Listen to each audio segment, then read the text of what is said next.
Inner Confirmation for Outer Manifestations by Richard Dotz. Table of Contents. Chapter 1, Inner Confirmations for Outer Manifestations. Chapter 2, You, an Energy Reader? Chapter 3, Your Starting Point for Successful Manifestations. Chapter 4, All You Have Lived is Valuable. Chapter 5, Now is the Only Time That Matters. Chapter 6, Your Inner Feeling of Forward Momentum. Chapter 7, There is no need to second guess the universe. Chapter 8, How to know if your manifestations are happening. Chapter 9, The Peaking Technique. Chapter 10, Your inner state holds the keys.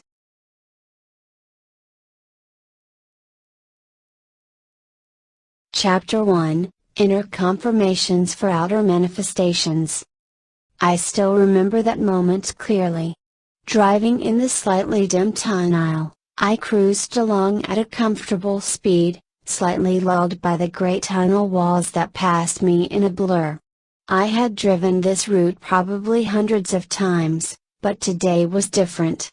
Suddenly, in that one single moment, I experienced a deep and profound sense of inner knowing. A strong sense of inner peace came over me, assuring me from within that everything was all right, and has always been. This powerful knowing came from the inside. I felt a sense of oneness, of being at one with myself and with everything else in the universe. I felt light and in perfect harmony with everything. There was nothing that had to be changed and everything was perfect just the way it was. In that moment, I became the universe. As I emerged from the tunnel, I continued to be awash in those wonderful feelings unlike anything I had ever experienced before. On some level, those feelings felt vaguely familiar to me. I recall feeling them in the encounter I described in the magic feeling. Yet this inner knowing went way deeper than my previous encounter from almost a decade ago. More than just plain good feelings, they came in the form of an inner knowing, an inner confirmation. It was as if something clicked for me on the inside, and I knew then with utmost certainty that I was part of a benevolent universe. In that moment I also knew all the truths of the universe I have been studying to be true. In the weeks that followed I read upon similar kinds of spiritual experiences. Abraham Maslow would have called them peak experiences while ancient spiritual masters often refer to them as satori experiences, moments of profound illumination, peace and inner knowing. Regardless of what they are called, I am greatly humbled and thankful to have that experience of inner confirmation. Since that moment in the tunnel, I've had many happy moments in my life and also a few less than happy moments which constantly remind me of the creative powers we are bestowed with. My life continues to unfold with a great sense of ease and flow that astonishes even me, and I continue to be humbled by the great reception of this series of spiritual books. What started out as a personal, heartfelt letter to one friend to help him improve the conditions of his own life turned into a series of 10, as of this writing, best-selling books on the subject of manifestation in modern times. Clearly these books have struck a chord with many readers who are recognizing their own creative powers and learning how to apply these age-old techniques in the age of social media. I remember how I just wanted to get the word out when I first started writing these books. The first decade of my spiritual journey was filled with countless challenges, setbacks and disappointments, some of which I described in my other books. Thankfully I did not give up. I stuck around. I walked away from these spiritual teachings many times, but came back to them each time round. The longest I was away from them was a few years, and those years were just awfully lifeless. I felt very little joy, and had little to look forward to. I just wanted to add this note at the beginning of my 11th book to let you know that you too, should not give up. The universe is always trying to send you nudges to move you in the direction of your greatest good. No matter how hopeless the outer physical situation seems. Whether it is financial, relationship or health setbacks you're recovering from. Those are already in the past as we speak. A new and more desired reality can always be created from this moment forward. As Seth says, your point of power is in the present. All of your power is concentrated in the now. Think of everything you know now, and are learning about now, that you didn't know back then.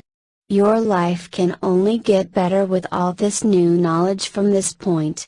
I say this because had I believed in my own physical reality back then, had I taken everything I experienced with my five senses at face value, I would probably have given up and committed suicide in sadness. I understand today that physical reality is merely an illusion and a reflection of our own inner states which we carry around all the time. What a foolish thing it would have been if I had ended my physical life early, because I would not be around to experience all of this magic and miracles in my continually unfolding life.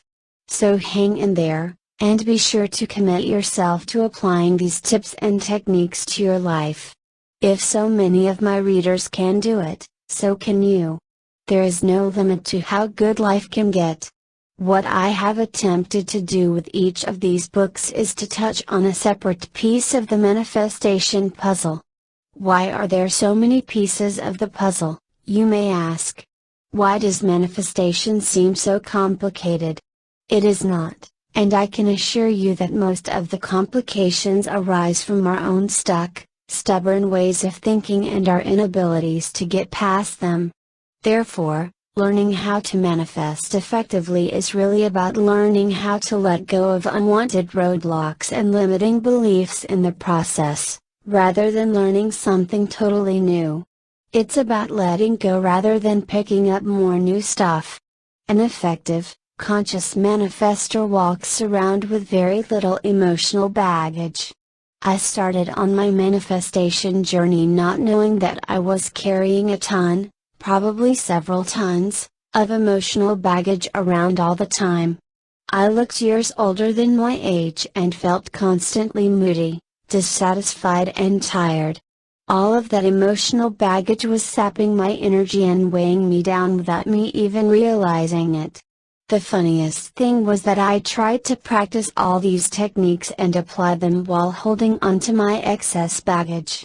I even tried to justify my negative feelings, reasoning that since I was doing so much positive spiritual work on the outside, it was alright to feel those negative feelings on the inside. Little did I know that the universe picks up on the sum total of our thoughts and feelings, and not just the positive ones. Smile as I began to let go of my emotional baggage piece by piece, I felt lighter than I had been in years. My mood improved and things started happening in my life. I was gradually stepping into my new reality. Today, I am at a place where the universe uses me as a conduit to get this message out to people.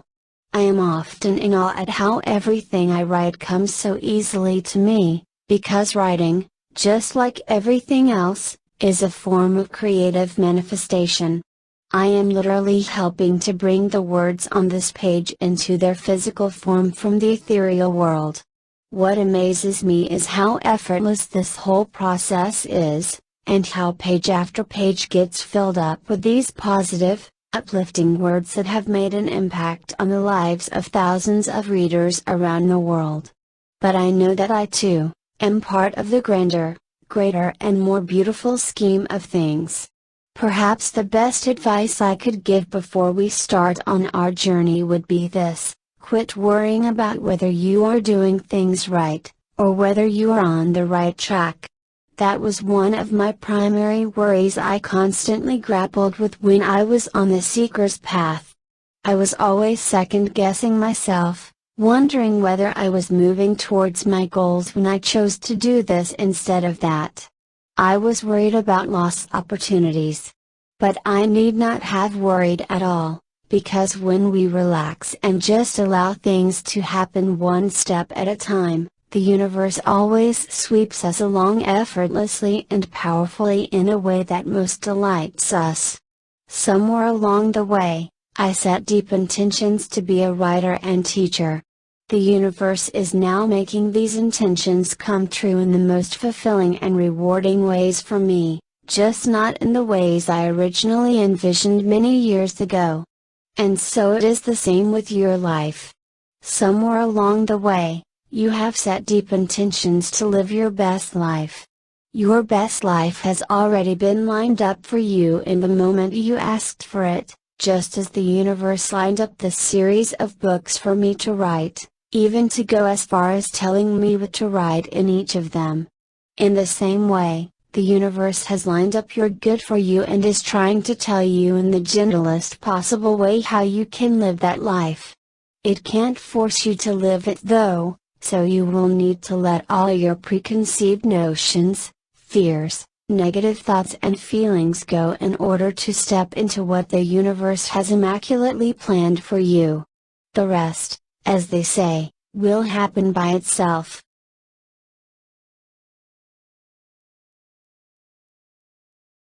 Chapter 2, You, an Energy Reader? I had always seen myself as a very logical and scientific person. I spent a good half of my life receiving a Western, scientific education grounded in inquiry and logic. Later during my postgraduate studies, I found myself steeped in the study of statistics and psychometrics.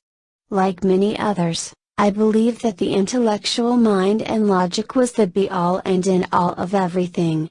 I thought it held the keys to everything we needed to know to have a good life, and had all the answers for humanity. The colleagues I've met and worked with believed deeply in the same as well. We were proud of our own intellectual knowledge and thrilled by the tools we had at our disposal. And so it is no surprise that when I first started on my spiritual journey, I chose to stay away from esoteric books on subjects related to energy centers, chakras or the reading of energy fields. I found myself adopting a more pragmatic and scientific view away from many of those new age, energy stuff. But the more I delved into the study of these metaphysical truths, the more I realized how each and every one of us was always perceiving, translating and moving energy, whether we liked it or not. To my scientific mind, the idea of us working with energy sounded foreign and abstract. Yet at the most fundamental scientific level, it is the truth. We are constantly interacting with the energy fields around us. Yet these concepts still sounded like they belonged to the realm of the New Age, the stuff of psychics or energy healers. Therefore, for the first half of my spiritual journey, I avoided using similar words and concepts to describe what I was doing, preferring to go for more scientific and relatable analogies instead. A few things occurred along the way which sparked a change in direction for me.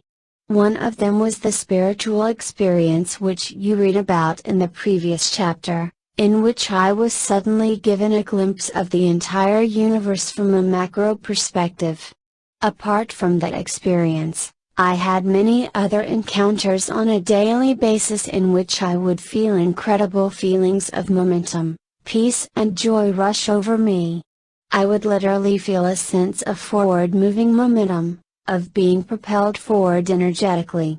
I could feel these interesting sensations swirling all over me, and these sensations deepened as I continued with my spiritual practice. At some point in time, I decided to take a closer look at all of this phenomenon. While I had previously dismissed them as mere pleasant sensations and good feelings under my skin, I now know that they are something more. They point to something deeper. They are in fact, my own perceptions and translations of the energy field we are all immersed in. They are representations of how I am literally perceiving the energy field around me. These feelings are letting me know whether I am aligned with the universal flow or setting myself up against it. As I became increasingly aware of my feelings and paid more attention to them, I began to shift more of my conscious waking awareness inwards. I began to notice the subtle details in these sensations, much as how we notice subtle details in a piece of fabric the longer we observe it. These are sensations that have always been there but largely ignored by me in favor of an outer directed perspective. For the first time in my life, I was really turning inwards and taking a closer look at what happened in my inner state. I was scrutinizing and picking up on the subtle sensations of my inner state, and learning to tell from moment to moment how I felt. I was picking up on the cues that the universe was constantly sending me. All of this came as a huge surprise to me, as I did not know that we have been bestowed with such a rich, inner spiritual world. I had always thought that there was nothing on the inside, and that it merely consisted of a series of feelings and physical sensations. Individuals who meditate for the first time often complain of nothing but darkness on the inside. There's nothing in there, they say when told to turn their conscious awareness inwards. But I now know that these physical sensations are more than just mere feelings. They are more than mere byproducts of our thoughts. These physical sensations hold the keys to our inner world. When we learn how to notice and interpret these physical sensations, we are literally reading and feeling energy. Before I reached this place of new understanding, I had thought that the feeling and reading of energy was reserved only for the intuitive or gifted. I thought only spiritual masters had that ability. Indeed, individuals with a strong sense of intuition or energy healers often speak of listening to that inner voice within or receiving inner guidance. Over time, these individuals have developed ways of getting messages from their inner and higher selves, which is no different from perceiving subtle differences in the energy field. While modern science has dismissed guidance obtained in this manner as unreliable and baseless, I am beginning to get excited by all the possibilities. If we all learn to live in this manner, a lot of the perceived issues that plague humanity will suddenly fall away overnight. Are you starting to get intrigued by the implications of all this? It means that all of us are constant perceivers and translators of energy, whether we realize it or not. It means that all of us have the ability to work with and directly shape the energy fields around us. Whether we consider ourselves to be intuitive, perceptive or gifted in this area. It is a basic human trait. If you have felt pleasant sensations swirling around your body while you meditated, or just a general sense of lightness and joy, you have what it takes to deepen your practice through the techniques described in this book. I am further encouraged by the stories of shamans and indigenous cultures who have not lost touch with this side of themselves. While many of us in the modern world would consider these indigenous tribes as backwards or uneducated, I see it as living testimony that one does not need to be knowledgeable or worldly in the conventional sense of the word to live these principles. As mentioned, it is a basic human ability, and once we awaken to it, the possibilities are endless. This forms the basic premise of the book you're holding in your hands right now. We are going to shine the torch inside and take a good look at our own inner states. It is a basic premise which I have been exploring in my previous few books, in which I constantly remind readers of the need to do the inner work. But this book goes beyond all that. It shines a light on what is on the inside so you can notice the richness and beauty that is going on in there. It shows you how to change what is on the inside so that your outer reality can mirror and match up to it. It shows you how to step into a new desired reality, by paying greater attention to the nudges and impulses that are always sent to you by the universe. Even if you have always considered yourself to be a scientific and pragmatic individual staying away from all this energy stuff, it is still going to be a fun ride. In writing this book, I have stayed away from the conventional framework of describing energy in terms of chakras and the energy centers. The purpose of this is to show you how I arrived at my own understanding of this material. I want to take you step by step through the process of how I made sense of all this phenomenon so that you can arrive at your own personal understanding of it, instead of forcing some external framework upon yourself. Nothing is more valuable than reaching a place of new perspective and understanding through your own personal experience. How does reading and feeling energy relate to the study of manifestations? Some of you may think, all I want is my stuff. I don't care about all this energy stuff. Well, if you followed the techniques and exercises outlined in all my previous books, you are already well on your way to great success. But it is my sincere belief that if you want to deepen your study and understanding of this subject matter, if you want to live your full potential as a free-willed creative being, then this next step is mandatory. Only through mastery of your inner state can you achieve mastery over your outer reality, since as I've mentioned many times, your outer reality simply matches up to your inner state. Most people have only a vague and nebulous understanding of what really goes on the inside. They don't even know how their inner state is like, whether it is clear or whether it needs some housekeeping. After reading this book and going through the exercises, you will have a clear mental picture of what your inner state is like. You'll also learn how to interpret the impulses and guidance that your inner, higher self is always trying to send you. I'm confident that you'll end this book as a more intuitive and spiritual person, and that you will place way more emphasis on these feelings, impulses you're receiving. All of these are key in the manifestation process. Manifestation is nothing more than bringing things from the non-physical spiritual plane into the physical plane. But we cannot be effective manifestors unless we know what currently exists on our spiritual plane. How is our inner state like? Is it constantly in a state of turmoil and worry? Is it constantly tumultuous? Is it affected by what goes on around us? Is it filled with lots of drama and negative emotions? Most people consider all of this as natural, they accept the ebb and flow in their emotions as natural, and have come to see it as life. Perhaps this ambivalent feeling can be best summarized in the saying, life's just like that. Don't you sense a feeling of resignation in that saying? Resignation is different from a feeling of deep peace and acceptance. A feeling of resignation means you don't like many of the things that are going on in your life but perceive yourself as powerless to change them. A feeling of peace and acceptance means you are truly at one with everything in your life, and wishes for nothing to be different. There is a great difference between the two inner states. Most people walk around with a sense of forced or faked acceptance. They say, oh, it's alright if things don't turn out the way I want them to. I accept it. But that is only at the level of their physical words. What are they really saying or feeling on the inside?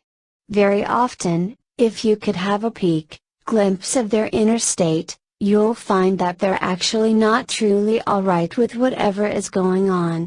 An inner war is constantly raging inside of them where they're trying to fight against outer reality and trying to change many of the things that are going on in their world.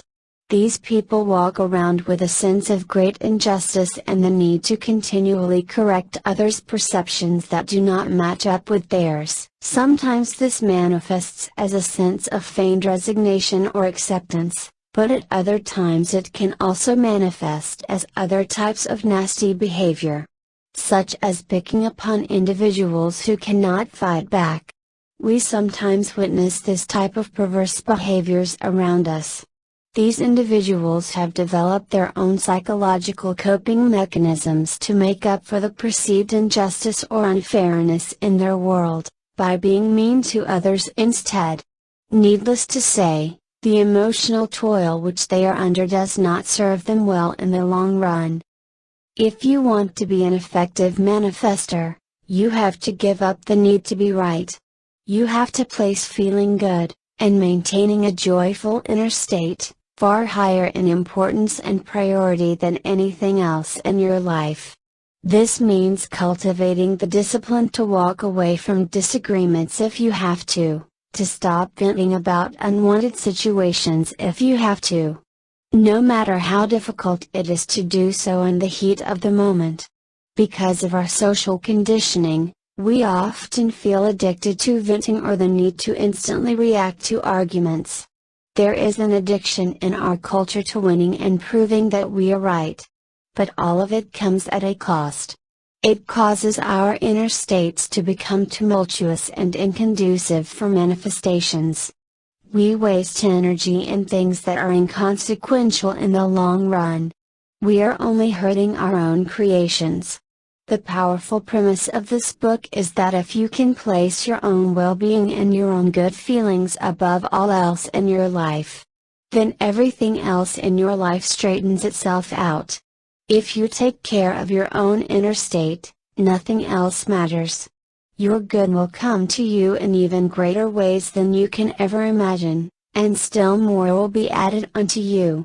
It all starts with understanding your own inner state.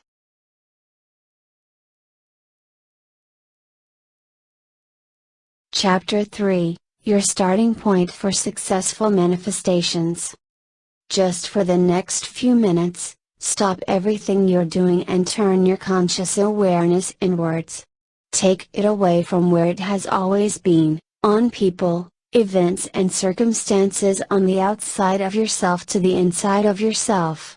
Place your attention on the inside. Make a mental note of how you currently feel on the inside. For most of us, this will be the first few times in our lives when we really turn and take a good look at what's happening on the inside. And it sure feels weird. Taking a closer look at our inner state involves using a whole different set of perception skills. While we use our five senses to perceive our outer world, the same senses do not apply here to the inner world. Instead, all we are left with when trying to feel our way through our inner world is a mix of interesting bodily sensations and feelings. Since we are still so attached to our physical bodies, most people feel these as sensations in different parts of their body.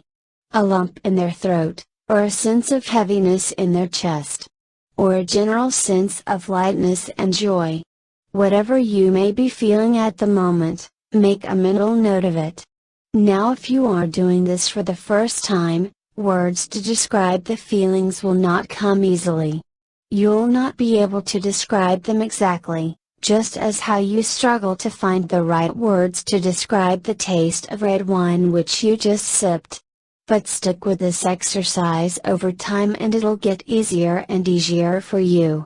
I'm not asking that you describe your inner state in words, although that is certainly what many will be tempted to do. We have been so conditioned to use physical words to describe our inner emotions and feelings. What can actually be described in physical terms turns out to be only a very small subset of the emotions which we can feel. For example, don't we find ourselves reverting back to labeling our feelings in the same old ways? Feelings such as joy, happiness, anger, or sadness. Those are some of the common feelings that we go through every single day. But what about all the feelings in between which are indescribable? What about feelings for which there are no words to adequately describe? These feelings are still there, just that we cannot properly express them in words to others. Another objection that may come up as you attempt to do this exercise is the familiar "but there is nothing there." Beginning students of meditation, when asked to close their eyes and turn their attention inwards, are often unable to sit still for long without their stream of thoughts somehow returning to objects, people and events on the outside. Their reasoning is that there is nothing on the inside to focus on. Everything is just bleak darkness and emptiness. This is because we are still trying to use our five senses to perceive the inner world. But the inner world cannot be perceived through our five senses. If you use your traditional sense of sight to see the inner world, of course it'll all be dark because there is no physical place which you can set your sights upon. In the same manner, there is no physical location which you can place your nose to smell, and no physical location which you can reach out to touch. The closest to using your sense of touch to feel the inner world would be to feel the physical sensations in different parts of your body. That's why most people often start there, as it is the easiest place to start. Another helpful tip would be to close your eyes as you tune into your inner state to cut out as much of the outside input as possible. While keeping your eyes closed, focus on your breathing and feel the sensations in different parts of your body. As I described in my other books, most people will almost instantly start to feel goosebumps running all over their body and a sense of energy shoot up their spine. They will start to feel pleasurable sensations running all over them. This is our perception of the inner state using our sense of touch. Our inner states are not the goosebumps, or the energetic feelings themselves. Rather, these feelings and goosebumps are our translations and perceptions of this energy. Congratulations! If you have made it this far, you have taken the first step to reading your own energy. Wasn't that easy for you? It is a natural ability all of us are born with, but seems to have forgotten over time. By just taking a little effort and awareness to turn inwards, we can experience miraculous sensations and feelings at any point of the day. What you have just experienced is a small piece of the energetic essence of who you really are. Most people cannot maintain these good feelings for long because soon, the outer pressures of modern life will cause them to turn their awareness to the outside again. They'll soon be back in the daily grind. But know that whether your attention is turned outwards or inwards, your inner state is always there. It does not vanish simply because you are not placing any attention on it. And your inner state is the one that determines the results of your outer manifestations. If you wish to be a powerful manifester, you must be zealous about tending to your inner state. It's as simple as that. Back to the exercise we were trying a few moments ago. Just for now, close your eyes and focus on your inner state. How are you feeling on the inside? Don't try to find precise words to describe how you are feeling. Instead, just notice how you are feeling. Observe the feeling or feelings. For example, I can be looking at a tree and just noticing, observing it. I know I'm looking at a tree, even if I'm not narrating or describing what I am seeing. In the same way, notice and observe your inner state without trying to describe what you are noticing. There is no need to put words to what you notice. Instead, just notice what is there. Also, do not try to change what is there. Just let everything that is currently there be alright. This is your starting point. There is great value in this starting point because it shows you where your manifestations are currently going. It took me many years to finally realize that the inner feeling I was walking around with and considered to be normal, was actually a sickening feeling of fear. Therefore, I just want you to notice whatever you are feeling on the inside and don't label it. The moment we label something, we feel tempted to judge or change it. So don't label it. Just observe it and stick with it. For some people, this exercise is going to make them squirm in their seats and feel uncomfortable. You may be unable to do it. Suddenly, You may find yourself being gripped with fear of the unknown, because you have never explored this part of your being before. If a sense of fear suddenly grips you while your eyes are closed, the first thing you can do is to open your eyes and reassure yourself that everything is fine. This is one of the devious ways through which our ego works. Our ego finds it extremely difficult, if not impossible, to let go and give up the need to think. The ego always wants to keep us safe based on what it knows. Therefore, when we attempt to turn to a part of ourselves that is unknown, the ego lets us know that it is not alright. What you have just read in the past few pages did not come to me in a single sitting, or even a single day, week or month. Bits and pieces of the process came to me over the period of several years. So understand that even if you are unable to complete this exercise, you can always set it aside and try again tomorrow. Don't force yourself to turn inwards and sit with your inner state if you cannot do so without feeling apprehensive. Try to overcome it gently. It took me many years to make sense of all these feelings and sensations because there really wasn't any reference point for me. There is no roadmap for the inner world, although the emotional scale does come really close. So when I first started on my journey, I was experiencing all these bodily sensations while meditating and found no way of applying or interpreting them. I did not know what was happening. I just knew the feelings felt good. I had no way of using this material at that time, neither did I know the relationship of our inner state to our outer manifestations. It was only after a prolonged period of allowing that everything became clear to me. Once I gave up my need to know and dropped all my negative worries and insecurities, everything became clear for me in a swoop. Therefore give yourself some time with the exercises in this book. Just because I have written them in the same chapter does not mean you have to attempt all of them in one sitting. This is a book to be savored. Make a mental note of how you feel without attempting to judge it. For example, you may feel quite happy and light at the moment. But is it all a feeling of happiness and lightness? Do you feel completely happy and light? Be persistent at asking yourself this question while observing your inner state. Once again, we are not trying to change things but simply observing things. We are attempting to observe our starting point. For most people, several persistent rounds of self-inquiry and observation will reveal the surprising, or not so surprising, answer to be no. They'll realize that while they thought they felt quite neutral on the inside, there is actually a slight nagging feeling of fear or worry. There is perhaps a 10% or 20% feeling of fear or worry. Sometimes I like to use numbers to quantify the level of something I'm feeling.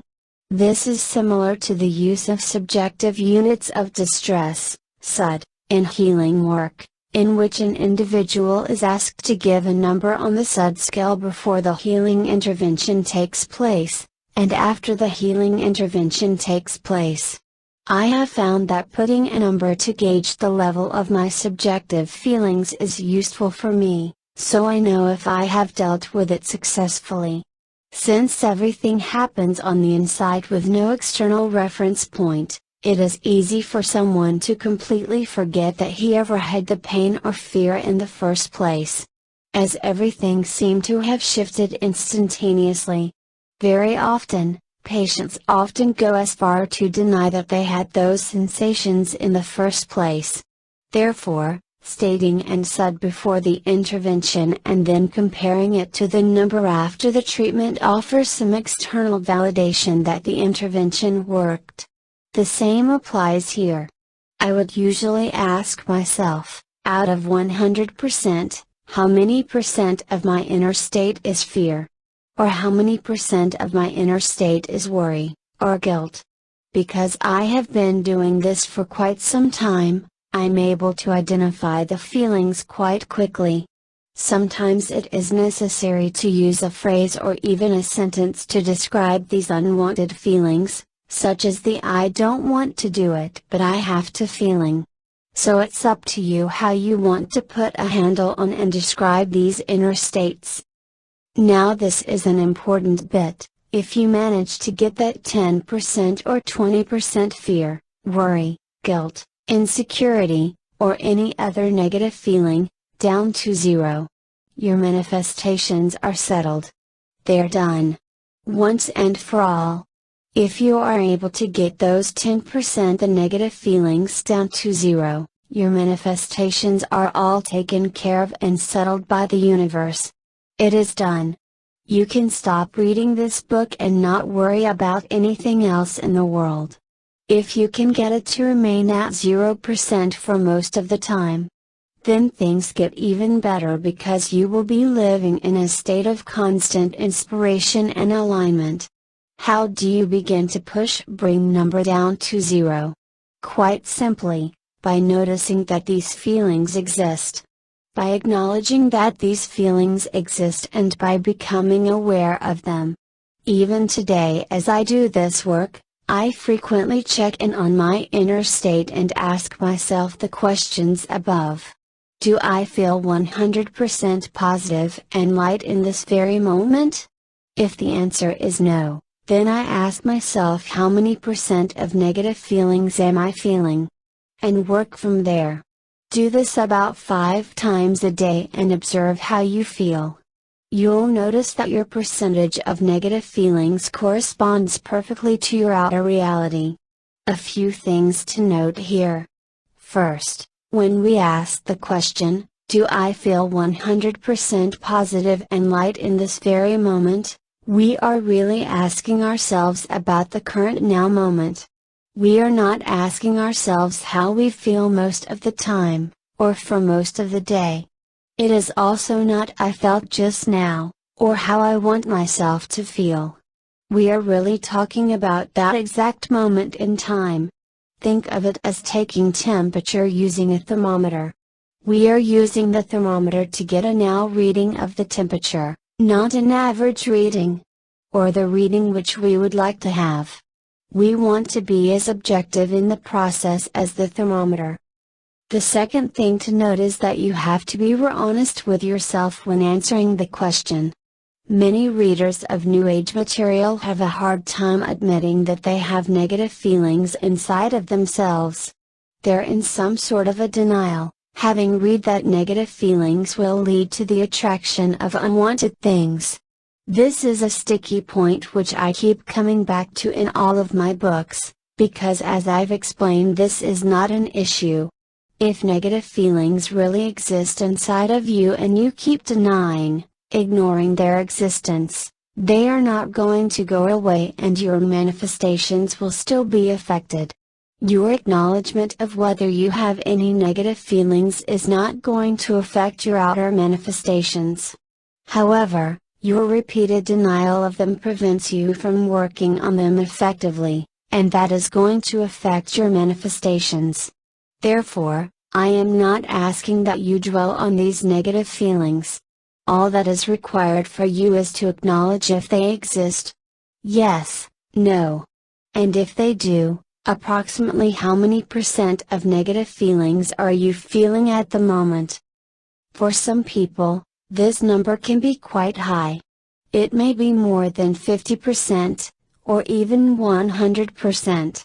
This means you're feeling highly worried, fearful or scared in that moment. That is alright. The important thing is to answer truthfully, and not give a figure that you hope to have or think is correct. Again, no one will know about your answers here, so it is all for your own reference only. If you are feeling 100% negative in the now moment, then your answer is a 100%. It does not matter what number you're currently at, because once you have acknowledged that number, you can take the steps to bring it down towards zero. Sometimes I check in on my inner state and get the reading that I'm feeling largely alright, but with a 5% feeling of fear and worry. Had I not done this conscious checking in exercise, I would not have noticed these very slight feelings of fear and worry. I would not have noticed their existence because I was so focused on things that were happening to me on the outside. So this exercise has great value in that it reminds me to deal with negative feelings right here in the moment. At other times I check in on my inner state and it's obvious that I'm not feeling good, like at 100% anger. If so, I don't judge or blame myself for it, neither do I bother myself with questions of how did I get here? I'm not supposed to feel this way.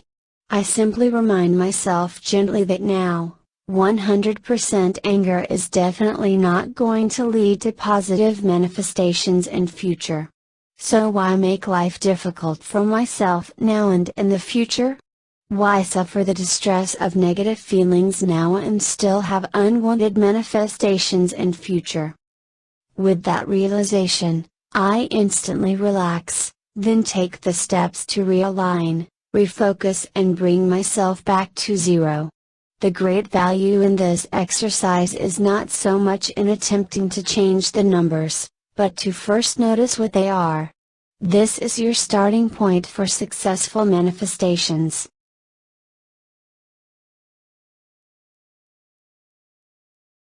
Chapter 4, All you have lived is valuable. Once you have successfully identified your starting point, we can start taking positive steps to change it. It does not matter where you are at the moment or where you have been.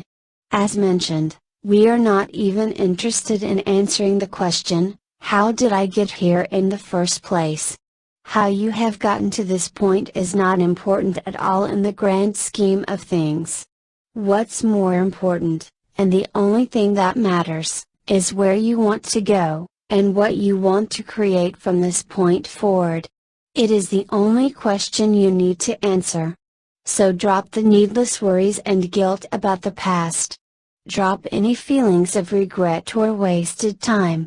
Drop the feeling that you have wasted unnecessary time, energy and effort in the past, or that you have been on the wrong path.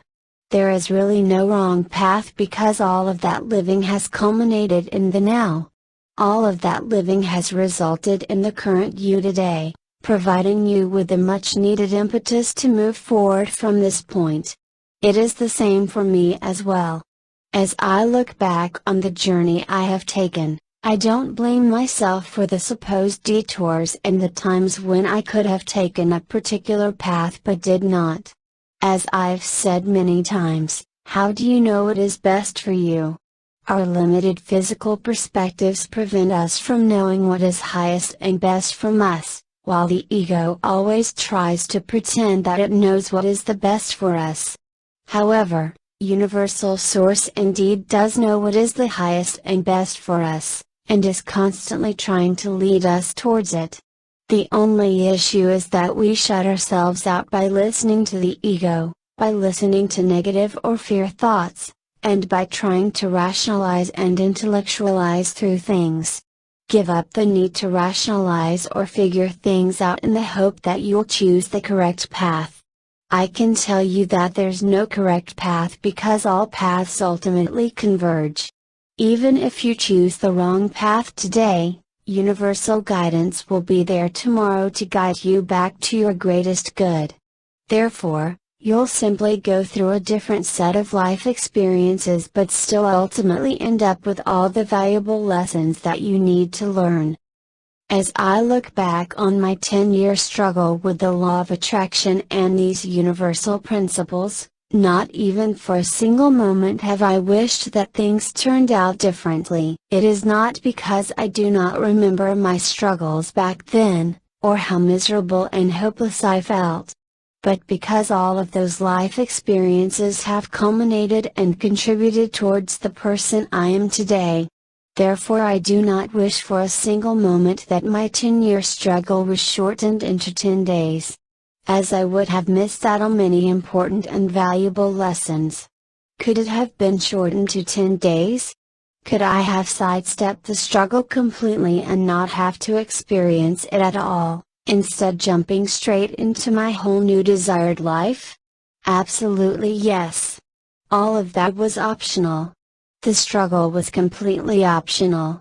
But in my case, I had to go through it to allow myself to learn the lessons within and live from a new place of understanding. Therefore, I could only learn the lessons within by living out those life experiences without, which in turn clarified my understanding and caused me to fine-tune my vibrations. All of that has led to this series of books, which are in turn helping millions of people out there. Did you see how wonderful the universe is? Because of all this life experience I have lived, I am now in a position to help millions of people, and it is the same for you as well.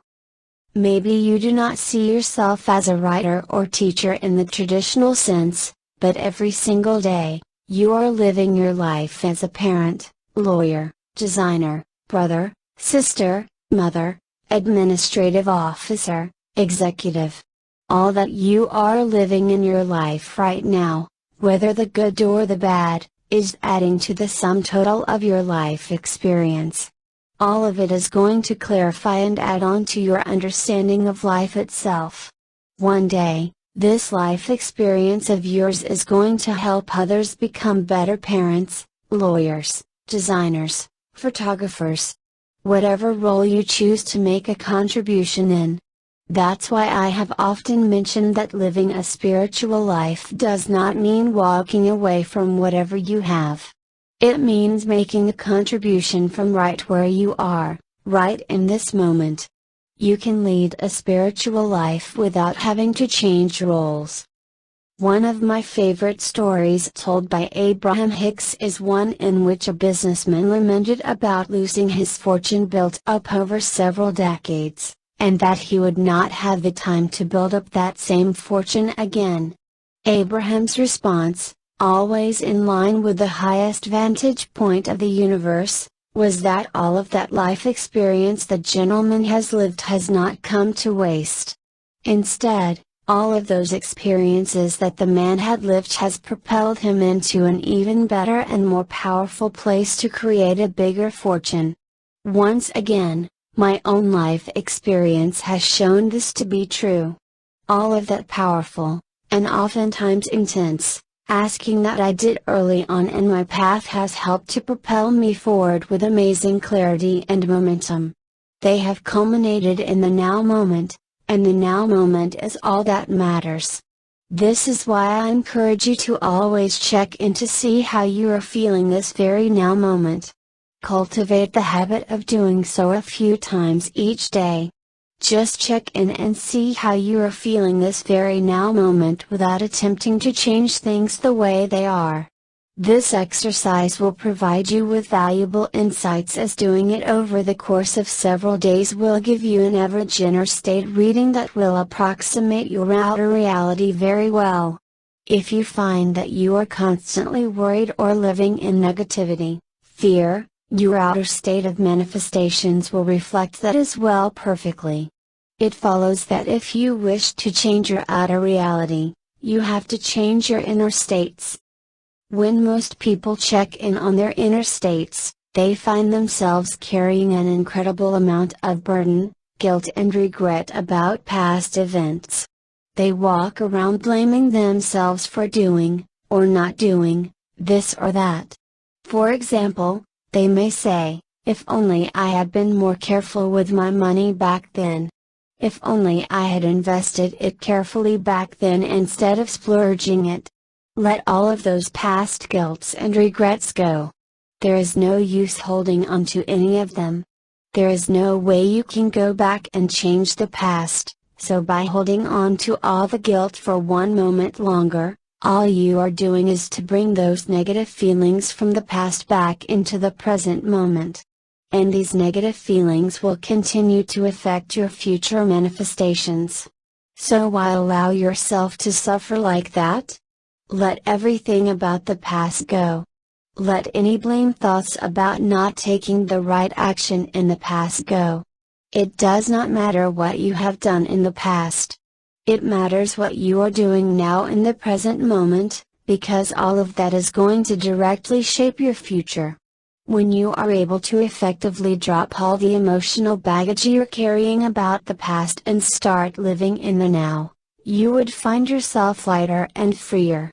You would find yourself to be more joyous and at peace with everything around you.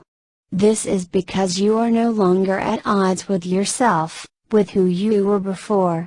I have forgiven everyone and everything in the past, no matter how much blame, resentment or injustice I felt. Very often, the person we need to forgive the most is ourselves. I have forgiven myself for everything I have done in the past. This means making a decision to never blame myself again for anything I did in the past, and not judging myself for those actions. I have learned the lessons and it is time to move on. There is no need to keep revisiting those past negative feelings and emotions unless you want more of them in your life. Therefore, when you check in on your inner state and find some negative feelings there, ask yourself where these supposed negative feelings come from, the past, present or the future. If they come from the past, let all of them go. I can assure you that all it takes is a decision, an intention, and some resolve. If you'll say I'm done with feeling guilty about my past. I now choose to let all of that go. And keep at it each time the guilt comes up, everything will pass for you very fast. We are often unwilling to let go of past guilt feelings because we are secretly worried that if we let ourselves off the hook, we'll engage in that unwanted behavior once again. But that's an absurd solution and another way of needlessly punishing yourself. Why do you need to keep reliving those past guilt feelings and keep yourself imprisoned by them so that you will not engage in those undesired actions again? Set an intention to not act in those manners inconsistent with your highest good again, let your guilt feelings go. And it is done. The it is done technique as taught in my book of the same name can also be used on dropping these negative feelings and beliefs. Just append it to the end of these intentions. I would advise that you take a few days or even weeks to work on this segment of the process. First, check in on your inner state and notice how much of the negative feelings are from events that happened in the past. Let those go and be persistent at it over the course of the next few days and weeks. Remember that in letting those feelings go, we are only interested in dealing with the now feelings. By this I mean, can you let go of these negative feelings just for now? This is often a more effective way to do so than to demand that you let go of these feelings forever, because if you can let go of them in the now, if you can be free from these negative feelings in the now, then the chances of them recurring in the future gets lesser and lesser as well. So don't set up a huge challenge for yourself by, immediately, resolving that you drop any unwanted feelings from the past once and for all.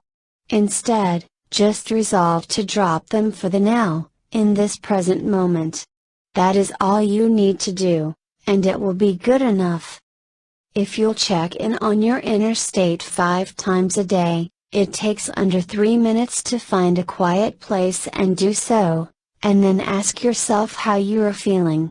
Before making a decision to drop those unwanted feelings from the past and checking in again, you would be making great strides in your manifestation journey. Let me briefly summarize the process here. Step 1. Check in on your inner state and ask yourself, in the current moment, approximately how many % of negative feelings occupy my awareness? Just an approximation will do, let's suppose the number is 40%. Step 2. Ask yourself, how much of these negative feelings are from events, people, things that happened in my past? How much of them are due to past fears, regrets, unhappiness that I am carrying around? Let's suppose that it's 90%, which means that almost all of your negative feelings are about events that happened in the past. Step 3, resolve to get that 90% down to 0. Set a light intention to let all of it go in the now moment. Can I allow myself, just for this moment, just for now, not in the future, to stop feeling these negative feelings about the past? Yes, no. Can I allow myself, just for this moment, to let these guilt feelings go? Yes, no. Then feel yourself letting go of those feelings. It is alright to answer either yes or no to the questions above, as a release happens no matter what answer you give. This is something I have learned from the wonderful Sedona method. Check back again on your level of negative feelings. In most cases, you will find that the percentage has decreased. Repeat steps 1 to 3 if necessary as many times as you like. I usually do it till I am down to 0, in the now. Congratulate yourself. You are well on your way to letting go of emotional baggage from the past in the now moment.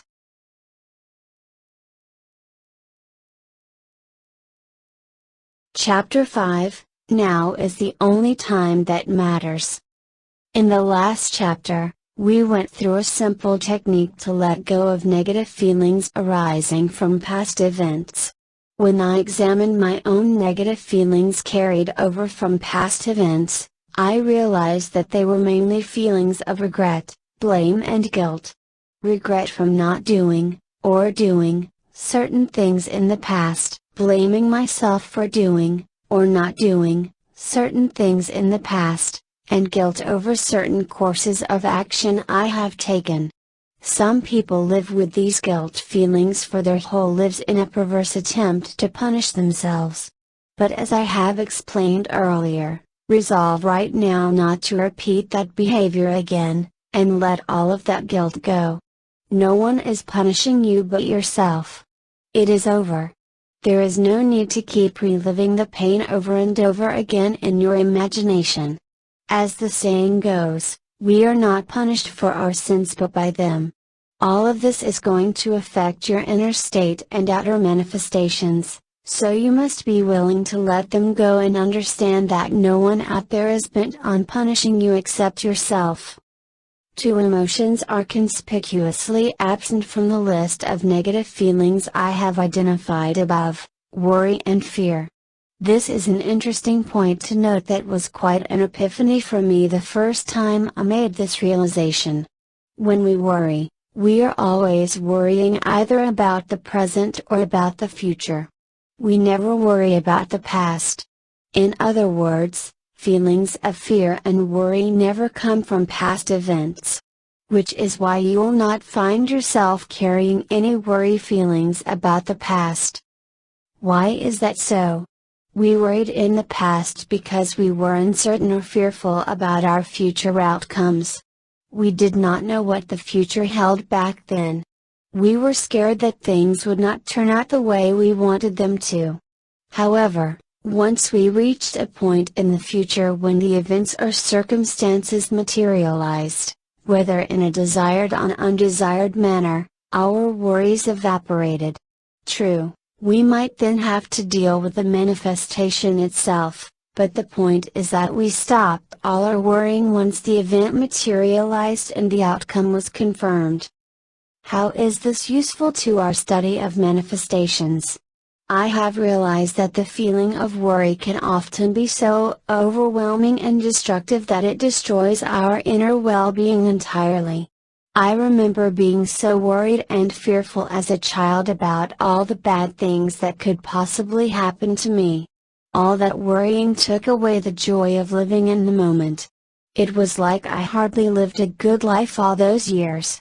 Therefore, there is a possibility when you check in on your inner state that you'll find one filled with worries and fears about the future.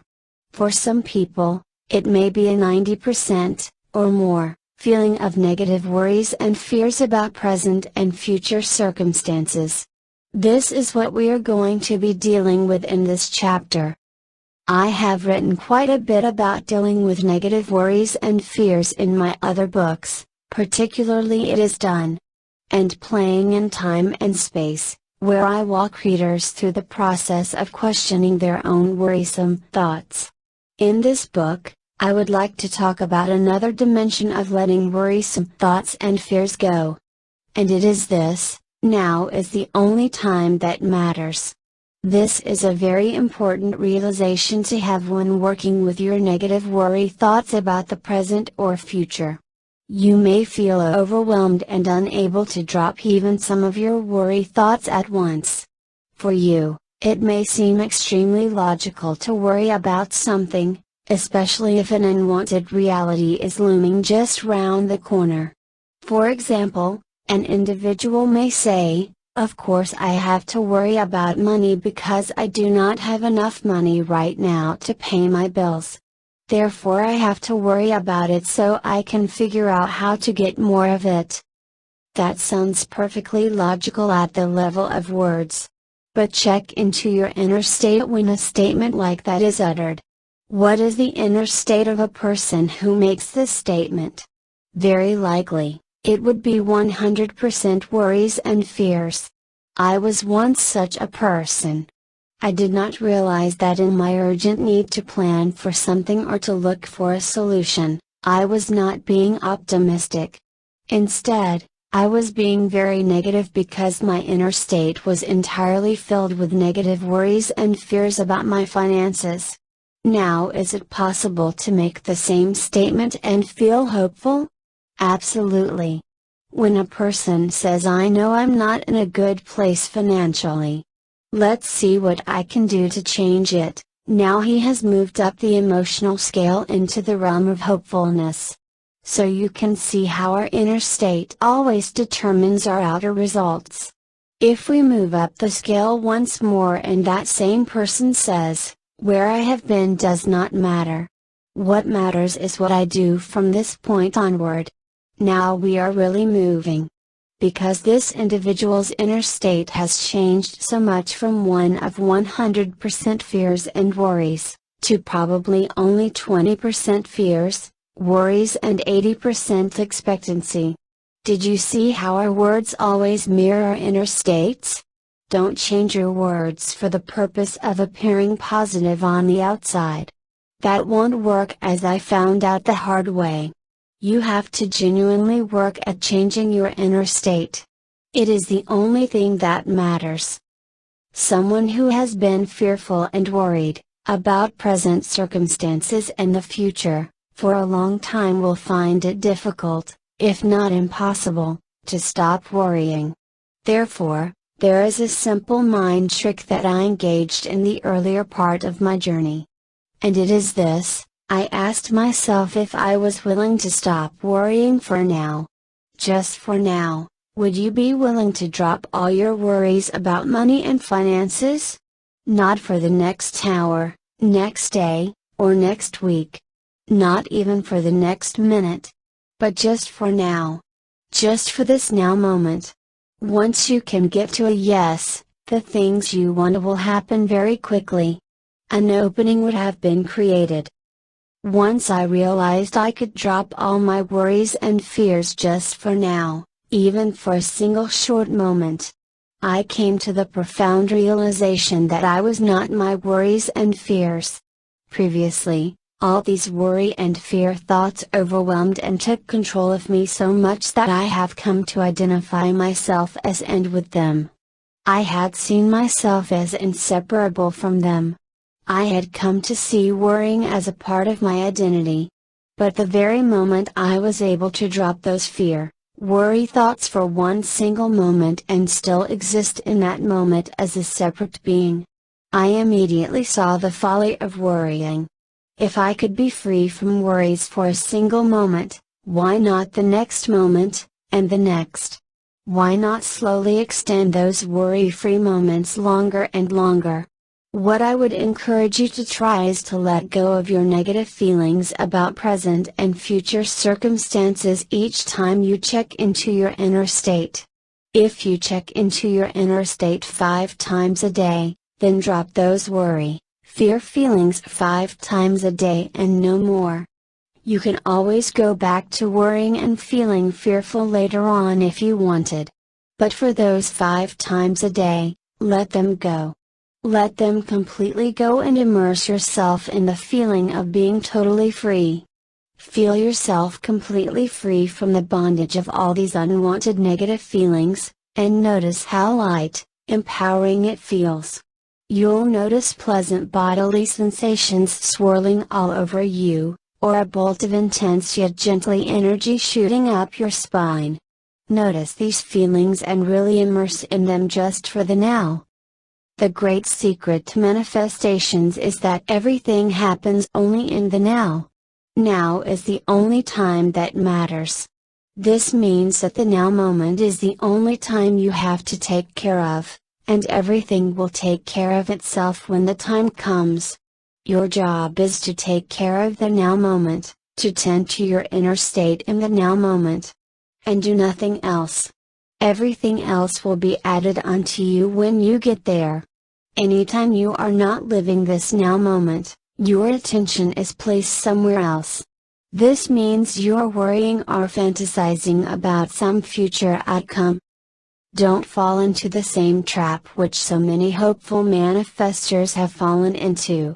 What they do is to try and feel good now in an attempt to make something happen in the future. They decide what actions to take now so that something can happen in future. Can you see how they're still trying to change the future? Give up every need to change the future and just immerse yourself completely in this now moment. If in this now moment you can get yourself to feel abundant, prosperous, light, free, joyous, then everything will take care of itself when you get there. This is universal law and one of the most counterintuitive things to grasp. Whether we like it or not, all we have are a series of now moments. It's always the now, now, now, now, now. When we step into our future, it will be the now for us. So we have no means of living any other way other than to live in the now. To try to live in the future is trying to do the impossible, yet that is what so many people do when they worry. They think their worrying is going to change the future, when in fact all it does is to mess up the balance of the now. And therefore mess up their manifestations. Give up any need to predict or to change the future. If you'll make feeling good now and maintaining a good inner state now your utmost priority, things will happen for you so quickly that time does not matter. Divine interventions can happen so quickly and completely that they defy any logical explanations of time. This is what I have experienced over and over again. It is what you can experience too if you immerse yourself wholeheartedly in the study of this material. 2 major objections always come up when I suggest this way of living. The first is, but my problems will not go away if I live this way. Aha! That is a manifestation stuck point, which I discuss in the 95-5 code, and a core limiting belief. My response to that is, how do you know? If you examine and contemplate this question for yourself. How do you know your problems would not go away if you live this no way? Is it your higher self or ego speaking? If you have been someone who has been steeped in worries since the beginning of time, how could you possibly know that this way of living will not work out since you have not lived this reality? That is a good point to ponder.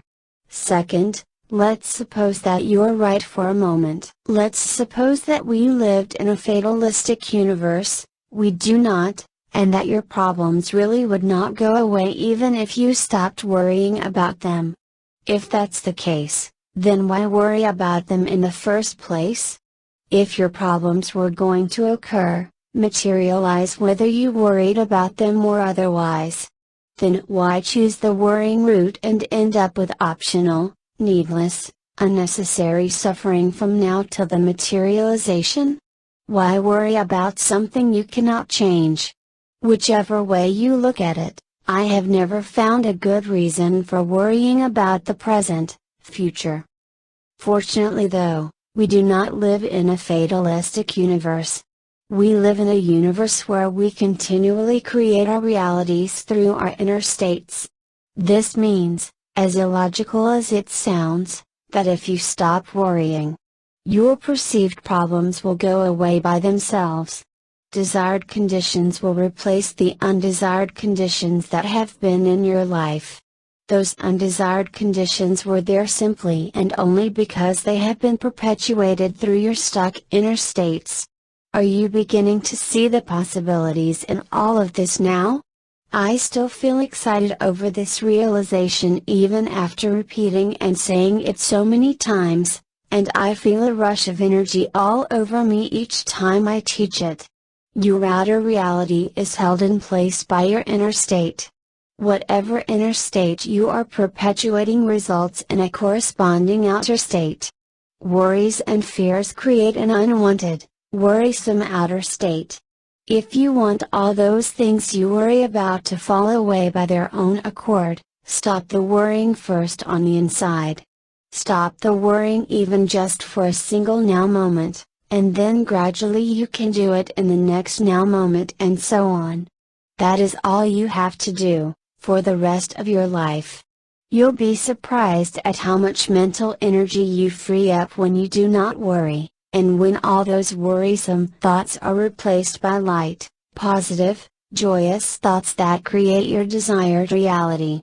When you live in this way and only tend to one now moment after another, you put yourself in alignment to receive everything you have asked for and more.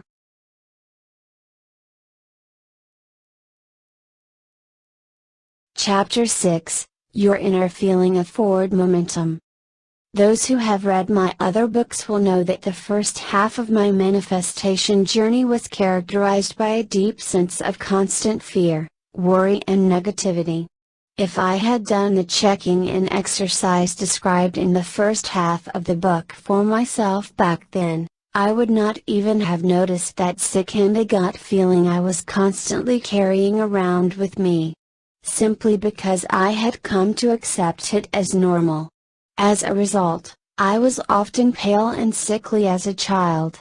Negative emotions when carried for too long in the physical body often result in health issues, which are also a type of physical manifestations.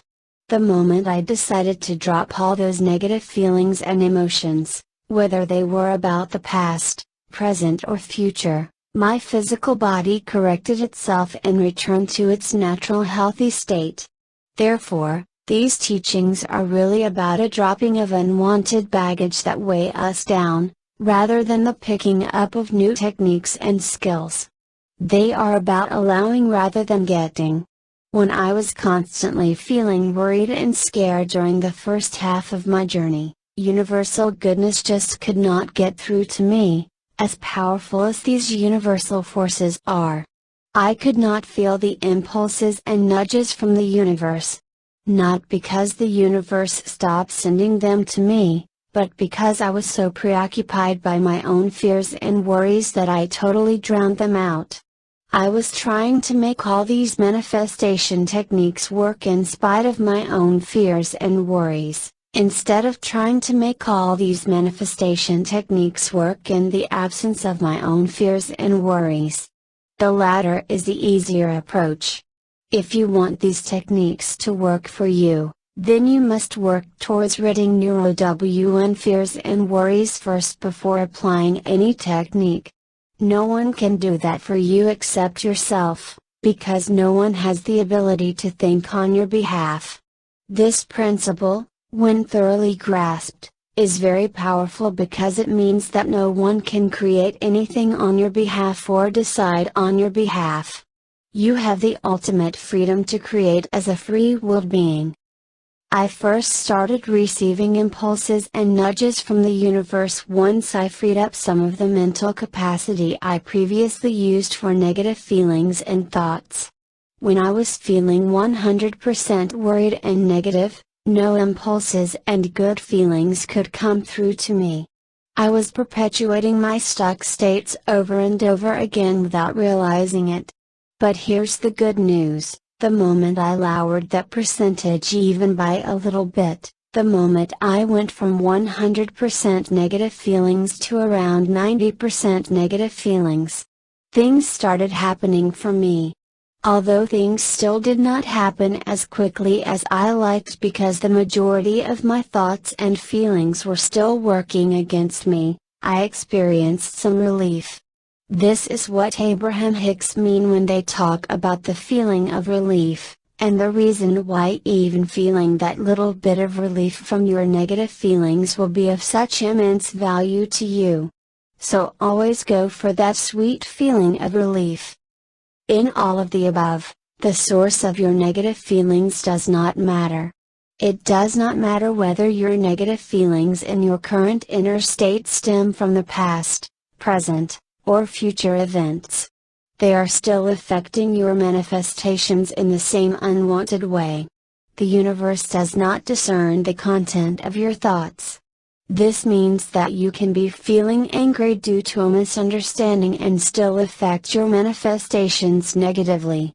Or you can be feeling angry for a perfectly valid reason and still affect your manifestations the same way. As such, there is really no good, valid reason for you to keep holding on to those negative feelings.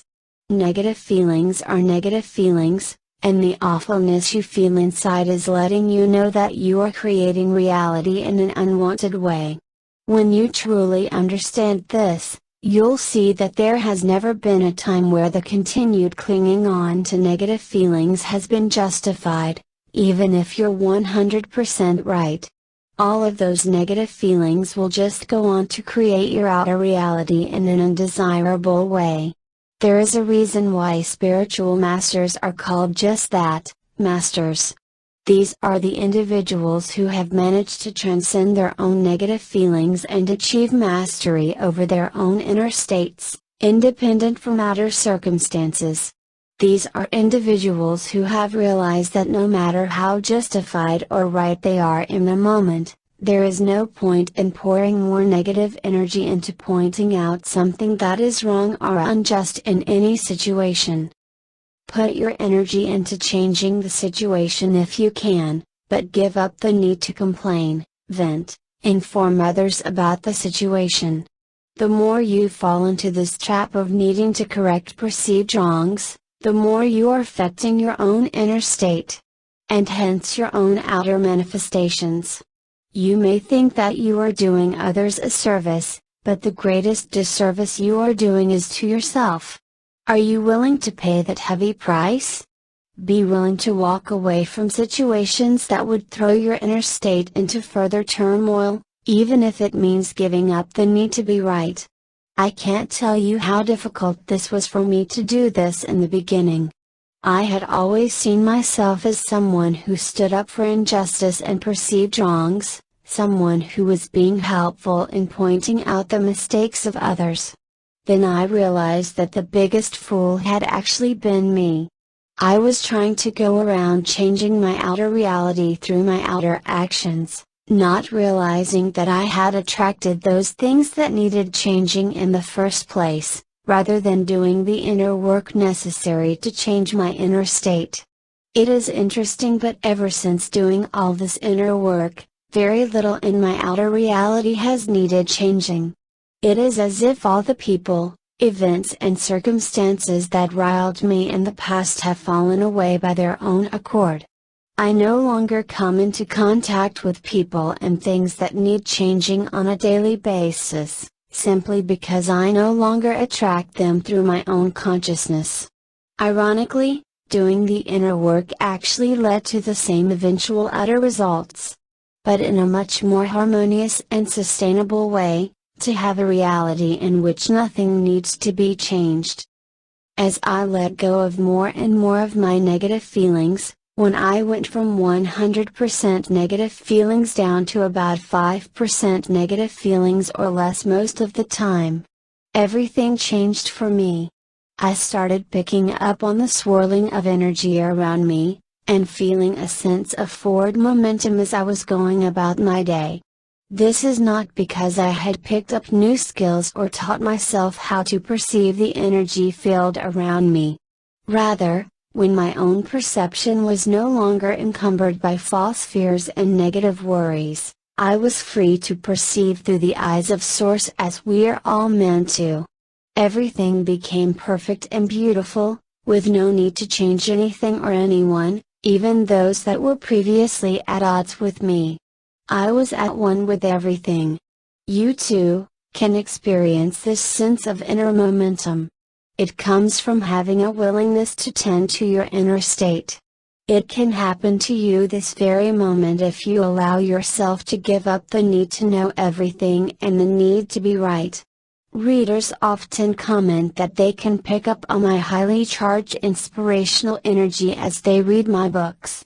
They can feel a sense of exhilaration, joy and positive momentum as they read, as if they are being propelled and uplifted to a higher place. This is by no means accidental, since I make it a point to write all my books from a place of joy and high energy. I get myself into that state before I write. It is also in this state where my own thinking is not clouded by my ego and my own limited perceptions, which is why words flow easily through me onto the pages. The reverse is true as well. When an author creates a piece of writing in a very sad and sorrowful inner state, the reader picks up on the intensity of those emotions and feels them through the pages. Will this affect the reader's manifestations? Absolutely. Anything that has the ability to change your inner states will affect your outer manifestations, if you allow yourself to remain immersed in that inner state for prolonged periods of time. As you read certain parts of this book that resonate with you, you may have felt a sudden sense of joy and inner knowing. I often interpret this as goosebumps all over my body and a tingling of my spine, following by waves of good feelings all over myself. The feeling is not unlike that of having an orgasm, which is also a moment where people experience very little resistive feelings in their inner state. Have you ever tried worrying about money problems or other worldly concerns while you were having one? This is also the reason why an orgasm feels so good. Not because the nerves in your body are being stimulated in a certain way, but because you have momentarily let go of all the negative feelings and thoughts you have been holding on to previously. The feeling of relief you get is what feels so good. Sadly for most people, those negative feelings and worries come flooding back after that moment, so no, having an orgasm is not a solution for manifestations. Other more permanent and lasting methods to control your inner state are needed. If you can feel a sense of joy and exhilaration as you read my words, you are well on your way to becoming more aware of the impulses and good feelings that the universe sends you on an ongoing basis. There is a greater part of you that is always connected to universal intelligence, and hence these impulses never stop. You are constantly led towards your higher good whether you know it or not. The only things you have to learn to do are, 1. To stop clouding your own perception with negative fears and worries, so much so that you are unable to receive these positive nudges from the universe, and, 2. To tend to your inner state. I come back to these points frequently because most people, especially in the beginning, will gloss over these 2 points for more advanced outer-directed manifestation techniques. All of the advanced techniques will not work if you do not approach them with the right inner state. Here's something for you to try for the rest of today, just for today. Be determined to walk around while maintaining a peaceful inner state. Keep checking in on how you feel. Be aware of outer situations that will throw your inner state into a turmoil and try to work around them. Be creative in avoiding them. For example, if you know that reading a particular website will likely throw your inner state out of whack, or participating in certain conversations will likely make you unhappy, make a decision in advance to avoid them for the rest of today. When the situation comes up, you can simply walk away from it. Bob Proctor calls this advanced decision making, ADM. I engage in ADMing all the time to avoid having to deal with unpleasant situations that can affect my vibrations. If you know that being in a traffic jam upsets you, then make an advanced decision to set off earlier or take another route. These are simple changes that anyone can make to their lives to create huge results in their outer manifestations. Resist the urge to react and do what you've always done. Walk away from undesirable situations and give up the need to be right. It will be very difficult to do so in the beginning, and I took months to implement all the long-term positive changes in my behavior, but the feeling once I had successfully done so was very empowering and liberating. The few months you take to tweak your life will ensure a lifetime of ease and joy. Some of the changes you can make in your daily life will be very simple and easily overlooked, yet most people do not implement them due to a strong sense of inertia.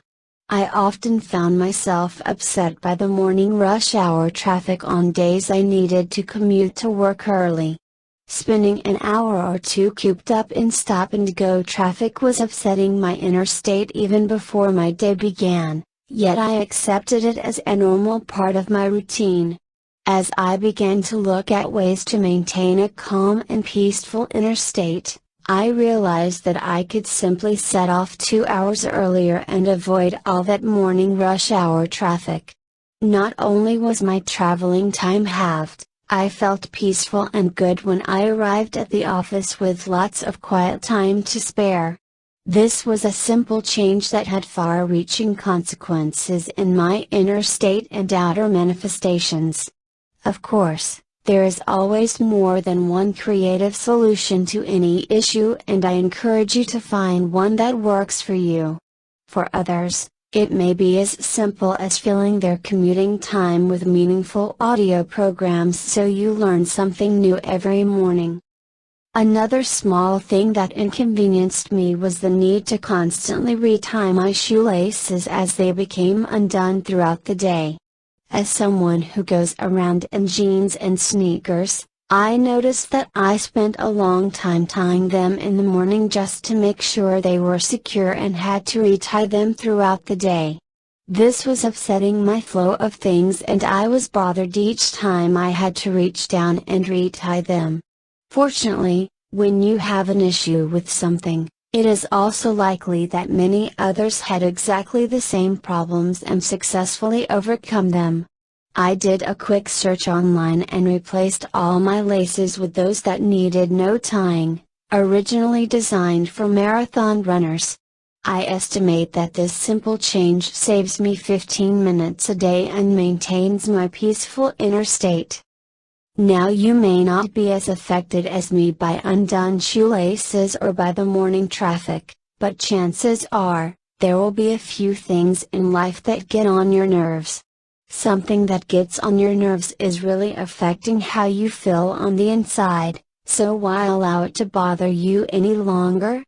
Make a list of the 3 to 5 daily inconveniences that annoy you the most and then come up with creative solutions to overcome them.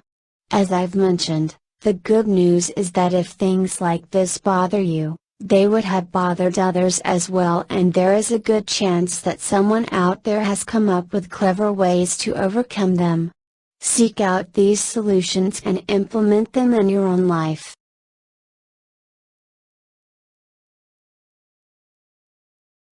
Chapter 7, There is no need to second-guess the universe.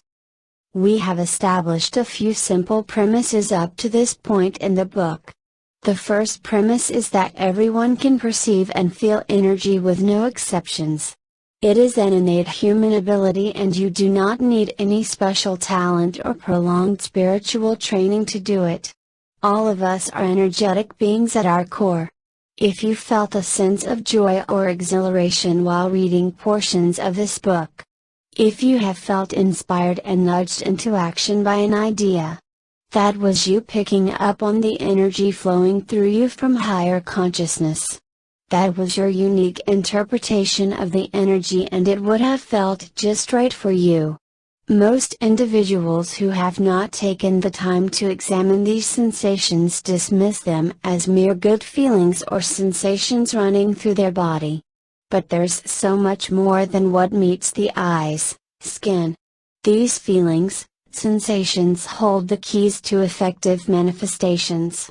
Different people perceive energy in different ways. For me, it is a tingly feeling running up and down my spine, often accompanied by goosebumps all over my body and a pleasurable, slightly tingly, buzzing sensation.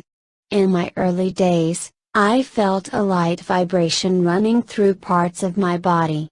As we become more attuned to perceiving this energy that has always been there, we notice subtle details and differences in how this energy feels. The good feelings deepen over time as we increase our subtle awareness of it. This energy has a unique vibrational signature that we will always be able to identify and work with. Identifying the unique ways in which the universe communicates with you will be very useful to your manifestation work. The second premise we have established is that the universe never stops sending these signals and impulses to you. We all have an always-on, 247 connection to our universal source. When we are feeling scared or worried, we are not in a position to receive impulses and communicate with this universal source that is vibrating at very high energetic levels. However, once we let go of all our emotional baggage and negative thoughts, we immediately free up our channels to receive clearly from this universal source. Thus, the universe is always guiding us to our greater good, in a manner that is unique and instantly identifiable to us. In my early days of doing this work, I was always waiting for the universe to communicate with me and send me nudges.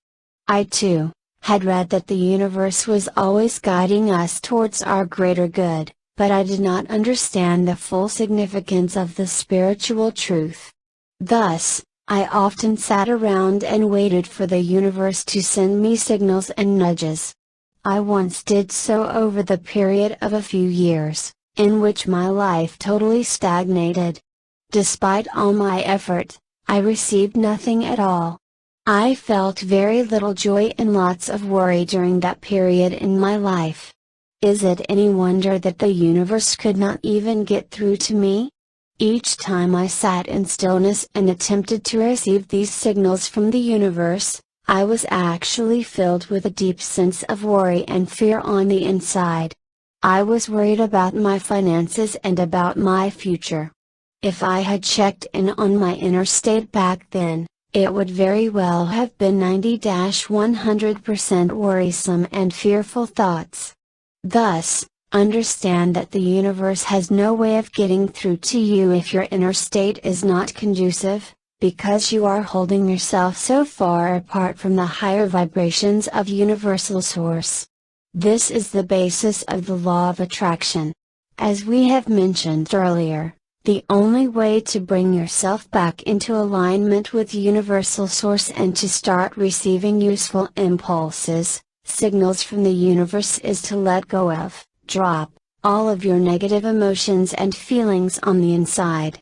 Only when you're able to go from 100% negative feelings to about 50% or less negative feelings will you have space freed up in your inner consciousness to receive such signals and impulses from the universe. Even the term receiving is a bit of a misnomer, since the universe is always sending you these signals and there is no need to receive anything. I remember one had to dial in during the early days of the internet. You may be familiar with that era too, when you had to log onto the internet using a slow, dial-up modem. Only after a successful dialing in would you be able to access the internet and your web pages. Today, however, most of us are on an always-on, speedy DSL or fiber connection. We don't even need to be concerned about whether we are connected as the connection is always on. We let the connection run in the background even as we work on our spreadsheets, design our presentations and organize our photo libraries. As a result, we don't even realize which software programs require an internet connection. It is the same with accessing the infinite powers of the universe. We were always connected, and there is no need to deliberately dial in when you need something done. However, you can become disconnected, the connection can become extremely slow, choppy, if your pipelines are clogged with negative fear and worry thoughts. Eliminate these fear and worry thoughts from your life and everything will run smoothly.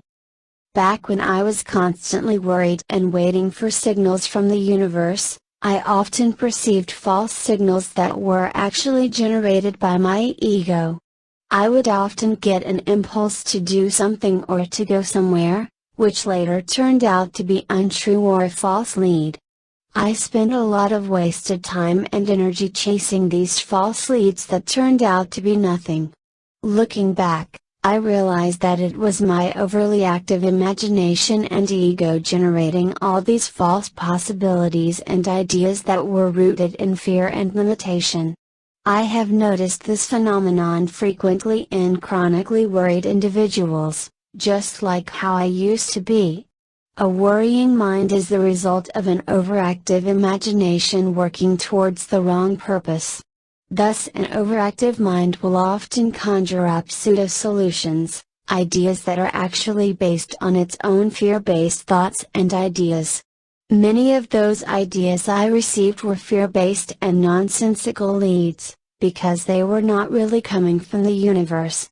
Instead, they came from my ego, which was merely rehashing all my fear thoughts and presenting them to me in new ways.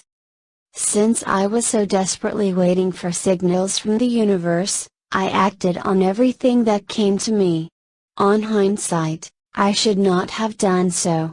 Here's an important lesson: if you check into your inner state and find that it is filled with a large percentage of fear-based, negative feelings, then you should get yourself clear from those negative feelings first before acting on any impulses. Until you are clear of these negative feelings, there is a high chance that whatever you receive will not be from your higher consciousness. Instead, you'll be merely perceiving the energy of your own worrisome and fear thoughts. Applying this rule of thumb will save you lots of time and energy on your journey. A constant red flag that I always ignored back then was that nagging feeling of discord that was within me. Whenever I received one of those false leads, it would be accompanied by a sense of uneasiness or discord, as if I was not 100% sure on the course of action to take. This sense of uneasiness was actually a clear signal to let me know that I was not acting in accordance with my highest good. Thus, the second lesson here is that when an impulse really comes from your higher consciousness, it should be free and clear. You should not be feeling a single bit of uneasiness, inner discord or hesitancy. In other words, the universe always sends you a pure signal that is instantly identifiable by you. There will be no need to second guess the signals you receive from the universe. Thus, if you receive an impulse that makes you question the path of action you need to take, it is probably from your ego and not from the divine. Once again, applying this rule of thumb will save you lots of wasted time and effort. The reason why most people act on their impulses despite feeling a sense of hesitancy or uneasiness about them is because they have not experienced how it feels like to receive a pure and clear signal from the universe. This was certainly the case for me at the beginning of my journey. Back then, I still had not felt these good feelings and sensations coming directly from my higher consciousness. Hence all I had to work with were my fear-based feelings of worry and limitation. I had no reference point of how something from the universe actually felt like. This might be the case for some of you as well, which is why I hope my written descriptions here will be useful to you. I hope that these written descriptions and narratives will allow you to pinpoint whether something is really coming from your higher consciousness or from your ego. I would like to give you an example of feelings, impulses that came from my fear-based self, and contrast it with one that came from my higher self. You should be able to see the parallels in your own life experience. The first is a business opportunity I felt led to invest in that really had nothing to do with my main business. Right from the beginning, I felt a sense of uneasiness and discomfort about the whole deal, that nagging feeling, but I still went ahead because it seemed to serendipitously appear in my life. After 2 years of spending an inordinate amount of time and energy trying to make things work, I finally had to walk away from the deal. What are some of the red flags in that case? First, it did not feel right from the beginning. Recall that when a sense of inspiration really comes from your higher consciousness, you should feel totally at ease with it. There should be no need to second guess yourself and everything should feel right. The fact that I felt a sense of uncertainty was a sure sign that it was not from my higher consciousness. Second, I felt led to accept the opportunity because it seemed to serendipitously appear in my life. In other words, it seemed like the universe had orchestrated it and brought me to it. Once again, be very careful about these false leads because there is an important lesson to be learned here. Oftentimes, we will meet certain people in our lives or come into contact with certain opportunities for no apparent reason at all. It can appear to be a very serendipitous meeting, when someone just comes up to you out of the blue to hand you a name card or speak to you. These chance encounters are often mistaken for signals, nudges from the universe. Please do not make this mistake. Just because someone or something appeared in your life suddenly does not mean it is a sign from the universe. It always should be accompanied with the unmistakable good feelings which you feel on the inside. If you'll combine the outer signs with your inner good feelings, then you can never go wrong. But if you only rely on the outer signs, then there is a high chance of going wrong. Simply because your outer signs are the result of your past vibrations. Thus, you could have attracted those people, things, events into your life as a result of your unwanted past vibrations. This is an important point to note. For me, I mistook this business opportunity as a signal from the universe because it seemed so unrelated to my main business, and the fact that I came into contact with it quite accidentally. But all of those alone do not count as signs from the universe. I emphasize this point here because many individuals have told me that since a particular opportunity came into their life out of the blue, then it must be a sign from the universe and they have to accept it. That can't be further from the truth. You could have attracted an event based on your dominant unwanted vibrations. So there is no need to blindly accept everything that comes into your life. You can reject opportunities and people that do not feel right for you, even if they appear in your life under seemingly serendipitous conditions. Knowing how to read and walk away from opportunities will save you from lots of unwanted detours later on.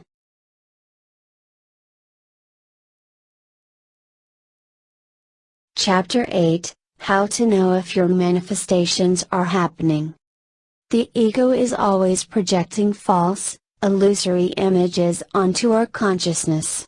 These images are based on scarcity and fear-based thinking, steeped in the ego's purpose of keeping us safe from the world out there. During the first few years of my spiritual journey, I was often jumpy and looking for physical signs in the world out there. I was constantly misreading and projecting meaning onto external events and circumstances that really meant nothing at all. For example, I perceived the business opportunity which came to me suddenly as a serendipitous sign from the universe, when it was actually just a reflection of my own desperation and need to go do something. Therefore, if you check in on your inner state and find that you are constantly filled with fear-based thoughts and worries, that is a sure sign that you are not receiving pure and clear signals from the universe. The impulses you feel and the actions you feel compelled to take will be tainted with your own limited, fear-based thinking. My best advice is thus to disengage yourself from all of those thoughts and to stop believing in them. Do not act on anything until you get totally clear, and feel a clear, unadulterated signal from within. As mentioned in the previous chapter, the universe never sends you a signal that needs to be second-guessed. As I've repeated over and over again in my book Allowing Divine Intervention, you will have a deep sense of inner knowing when you receive signals and impulses from the universe. This deep sense of inner knowing will be instantly recognizable and perceptible by you when it happens, so there is no need for you to decipher anything. Once again, I emphasize this point because beginning students of this material often go out there looking for signs, and end up reading all sorts of meaning into natural physical occurrences. The meaning that we project onto things comes from our ego mind, and not from our higher selves. Chasing after these false leads can lead to lots of unnecessary detours on our journey that can be avoided in the first place by following these simple principles. There is no need to force or rush anything. Give up the need to know where you're going and just let everything be. All is well. It was only in the second half of my manifestation journey that I started receiving very strong signals and impulses from the universe. This is living from a state of inspiration as I've described several times in my books. This is also the state I had yearned to live from in the first half of my journey, but found that it constantly eluded me. My wanting to receive signs and signals from the universe was what was holding me back, because my wanting itself actually stemmed from a deep sense of worry and desperation. As I've described before, your wanting of something very often holds you apart from the thing that you want. As I was meditating and visualizing one day, I suddenly felt a strong sense of inner knowing and confirmation. Somewhere deep within me, I had the strong feeling that what I had asked for was already true. I had the strong feeling that it was already a done deal. I was very taken aback the first time this happened to me, as I had never felt anything similar in intensity to this sensation before. Up till that point in time, I had always been fervently asking and visualizing my desires as if they were already true. While that provided me with a great sense of joy and exhilaration, and while I felt very realistically that what I had asked for was already true right there and then, the feeling was still different from that of a spontaneous inner confirmation. The feeling of inner confirmation came from within. It was not forced. I did not deliberately conjure those positive, uplifting and joyful feelings through the use of visuals or affirmations. Instead, at some point during my visualization, I had this strong inner sense that it was already complete and done.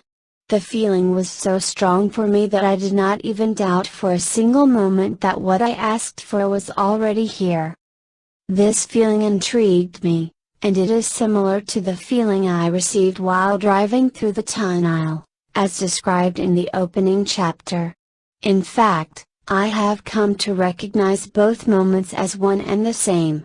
Both moments are the universe's way of letting me know that everything was going to be alright and taken care of.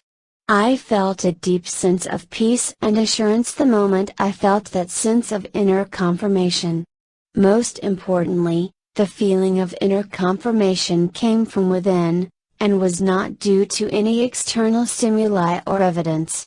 I have often written that the only journey one has to make is on the inside, and that the very first signs of manifestation are always internal. In other words, it always seems as if nothing is happening on the outside. It always seems as if nothing is changing on the outside, and that things are the same. However, understand that what we observe in our outer reality is a reflection of our inner reality. It is the effect and not the cause. Therefore, when we cause a new reality to occur on the inside, it takes a while for the effects to be shown on the outside. Once again, most students mistake this nothing happening outside as a sign that they are doing things wrong, or that all these techniques, teachings do not work. They get discouraged by the lack of results and give up. But understand that very often, things are happening, just not on the outside. We are simply not perceiving them in the correct way. We have been trained to use our five senses to perceive the world around us. We depend on these senses so heavily to observe and interact with the outer world. Hence, when we first ask for something, it is only logical that we use our five senses to see if anything has changed in our outer reality. For most people, if they do not observe any tangible changes in their outer reality, they immediately conclude that the techniques have failed. When in fact, if they had bothered to look inside their inner world, they would be able to conclude that lots of things have started to happen indeed. This understanding is key to successful manifestations, because the universe always picks up on the sum total of your thoughts and feelings. Therefore, if you were feeling very optimistic about a new intention but immediately defaulted back to feelings of discouragement and negativity upon observing nothing happening on the outside, then the universe is picking up on those very feelings of discouragement as well. You can't just have the universe act on a particular type of good feelings and ignore the bad ones. The solution is to learn how to perceive your inner world with your inner senses. This is why the first part of this book is so important, because that was the part in which you learned how to perceive subtle changes in your bodily sensations. At first, you will not be very sensitive to changes in your inner world apart from feeling slightly different. For most people, all they can feel is a sense of polarity, good feelings versus bad feelings. But as you deepen your work and awareness in this area, you'll be able to feel many degrees of good feelings, and more importantly beyond the good feelings to the various physical energetic sensations themselves. I often feel a sense of forward momentum, a swirling energy, a vortex of sorts when I am in alignment. This surpasses the usual feel-good feelings, and they are the result of placing my conscious awareness on my inner world most of the time instead of my outer world. Therefore, anytime you set an intention and work on it, the first thing you should be doing is to check on your inner reality. Follow the techniques I have described in the first half of this book and check in. How do you feel about this issue in the now moment? Remember, the now moment is all that matters, so don't worry about the past or the future. Ask yourself how you feel about what you've just asked for in the now moment. Do you feel a sense of relief? Do you feel better? Or do you still feel as worried as before? If you still feel as worried as before, then you need to do some inner work to drop those worry feelings before any progress can be made. For most people, engaging in a simple visualization, meditation exercise is sufficient to make them feel much better. Their vibration will be much improved as a result. When they check into their inner states, they'll find that instead of feeling 90% negative about an issue, their negativity has been reduced to only 10%. This improvement of 80% is actual evidence of your manifestation. Let me repeat this crucial point. This 80% reduction in negative feelings in relation to the intention you have just set is actual, tangible evidence that what you are asking for is on its way to you. It is not just something happening in your mind. It is way more powerful than that. It is all the real world, tangible, Objective evidence. You need to know that whatever you are asking for is on its way to you.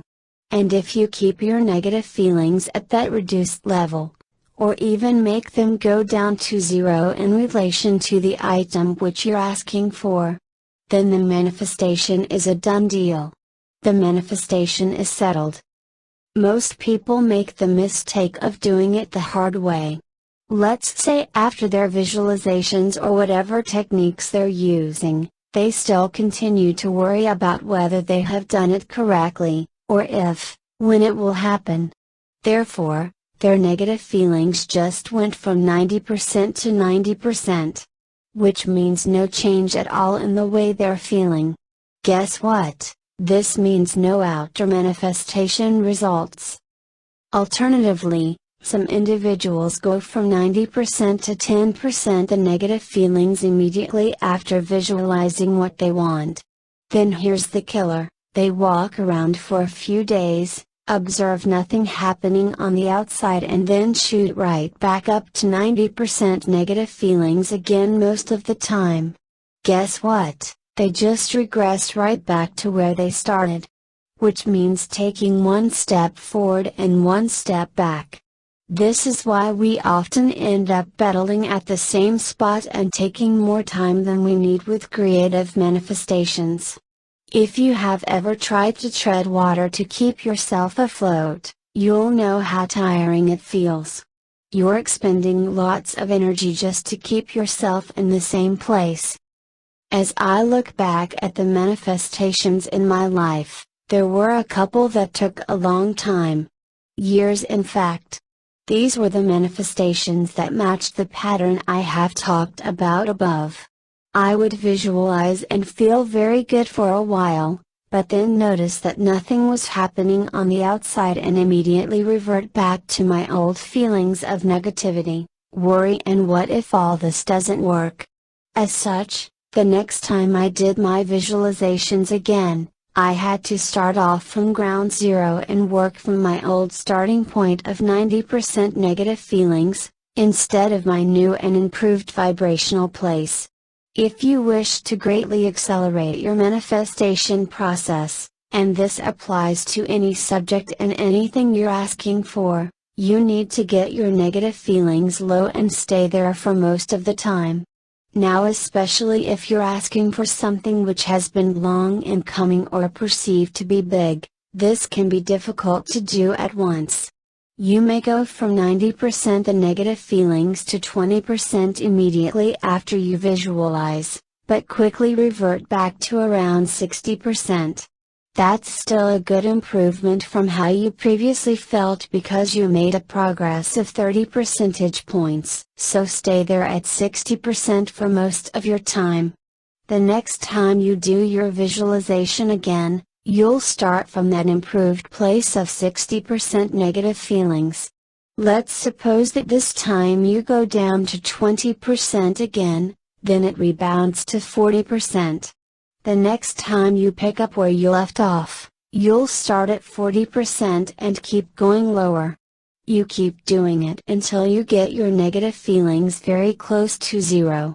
This is what will greatly accelerate your manifestations, and you'll be making improvements instead of constantly pedaling at the same spot. Sometimes, certain material which we read helps us to improve our understanding and fine-tune our vibrations. This is the reason why I'm so passionate about writing this series of books, and even more passionate about helping others learn the process. I still devour many books related to this subject myself. I do so not in the desire of making things happen, but in the hope of fine-tuning my understanding and letting go of more resistance I have unknowingly picked up along the way. Sometimes the act of reading allows you to drop resistance as you reach a new place of understanding, without you having to actively do anything. When you go from 90% negative feelings to a lower percentage, you are letting go of resistance. If you'll keep at it, the things that you want will happen for you. Period. There is no other way around it. Of course, the reverse is also true. If you keep yourself at high levels of negative feelings for most of your time throughout the day, you'll only attract negative events, people and circumstances into your life. You'll continue to do so. That's why you are always creating and always manifesting no matter how you feel on the inside. The only question is this: do you want to create an endless supply of good stuff or an endless supply of bad stuff? Once you learn all these principles, you'll become even more acutely aware of the need to continually tend to your inner state.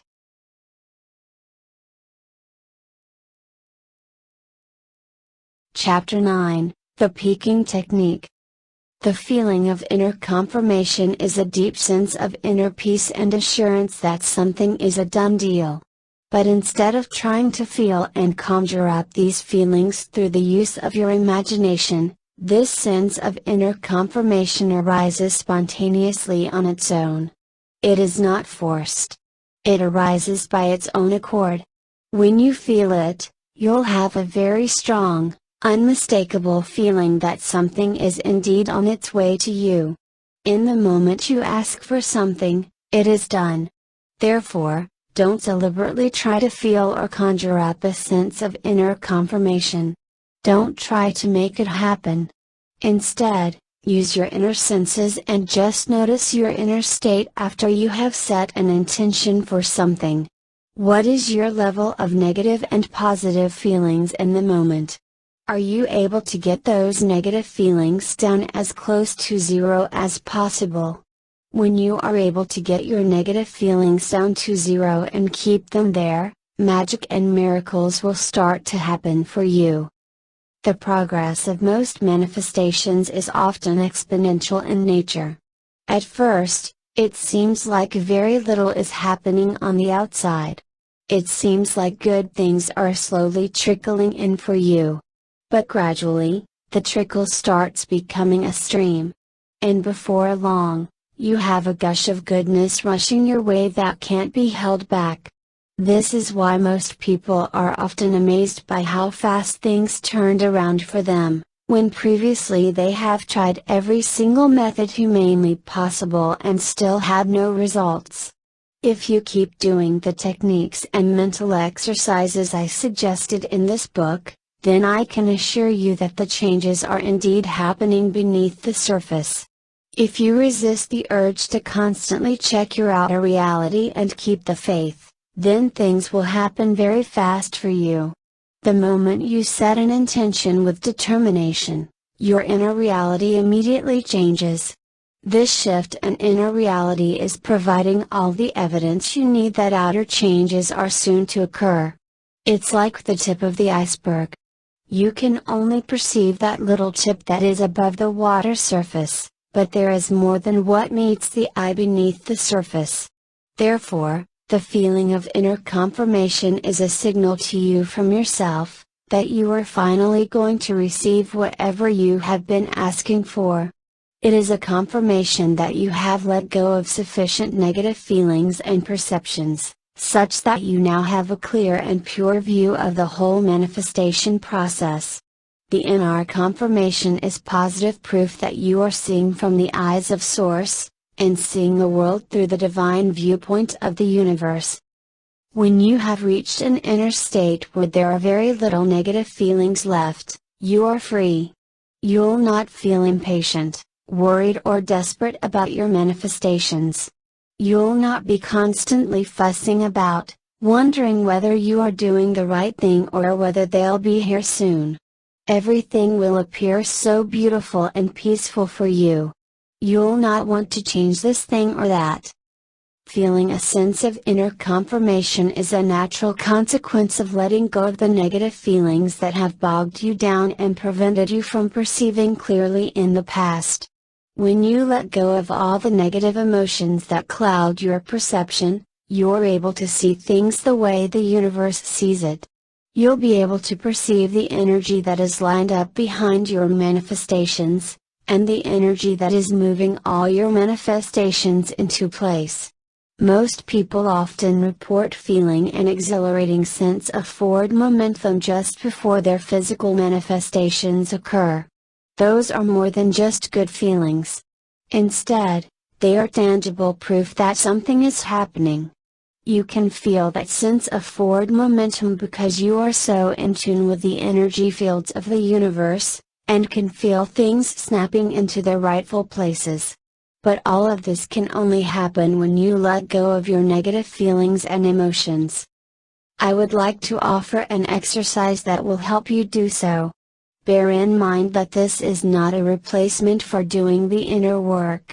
You still need to check into your inner state a few times each day and drop any negative feelings that are there. However, this process can accelerate change as it can help you become more attuned to your inner world. This process will help you perceive your inner world state better as you do it more. I have described this technique in passing in my other books, but it is the first time I'm describing the peaking technique in detail here. The peaking technique is one in which you let your positive feelings, emotions peak and then subside. What we are really doing when we follow the peaking technique is to intensify our positive emotions, and to let go of all the negative emotions that bind us and keep us stuck in the same place. We are trying to create a new reality by really intensifying the positive emotions and letting go of, bringing down to zero, all the negative emotions that have held us back or led to unwanted manifestations in the past. This is also why right after you try the peaking technique, you may find yourself in a state of elation and with no negative, resistant feelings. However, as time passes, you may find these negative feelings gradually returning due to prolonged past conditioning. That is when you must let them go again so that you can be at an improved vantage point. Here's how the peaking technique works. Make sure you're in a quiet place where you will not be interrupted and close your eyes.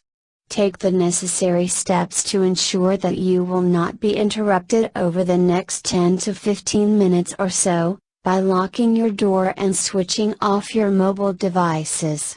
Close your eyes, and take 3 deep breaths. Don't just take the deep breaths for the sake of taking them, but feel the energy swirling all over your body. You are picking up on the very real energetic vibrations that are all over your body. Feel all of this powerful universal energy that is swirling around you. These may manifest as good feelings, tingly sensations or goosebumps all over your body. As we have covered in the earlier part of this book, these good feelings are your own unique ways of perceiving the energy field around you.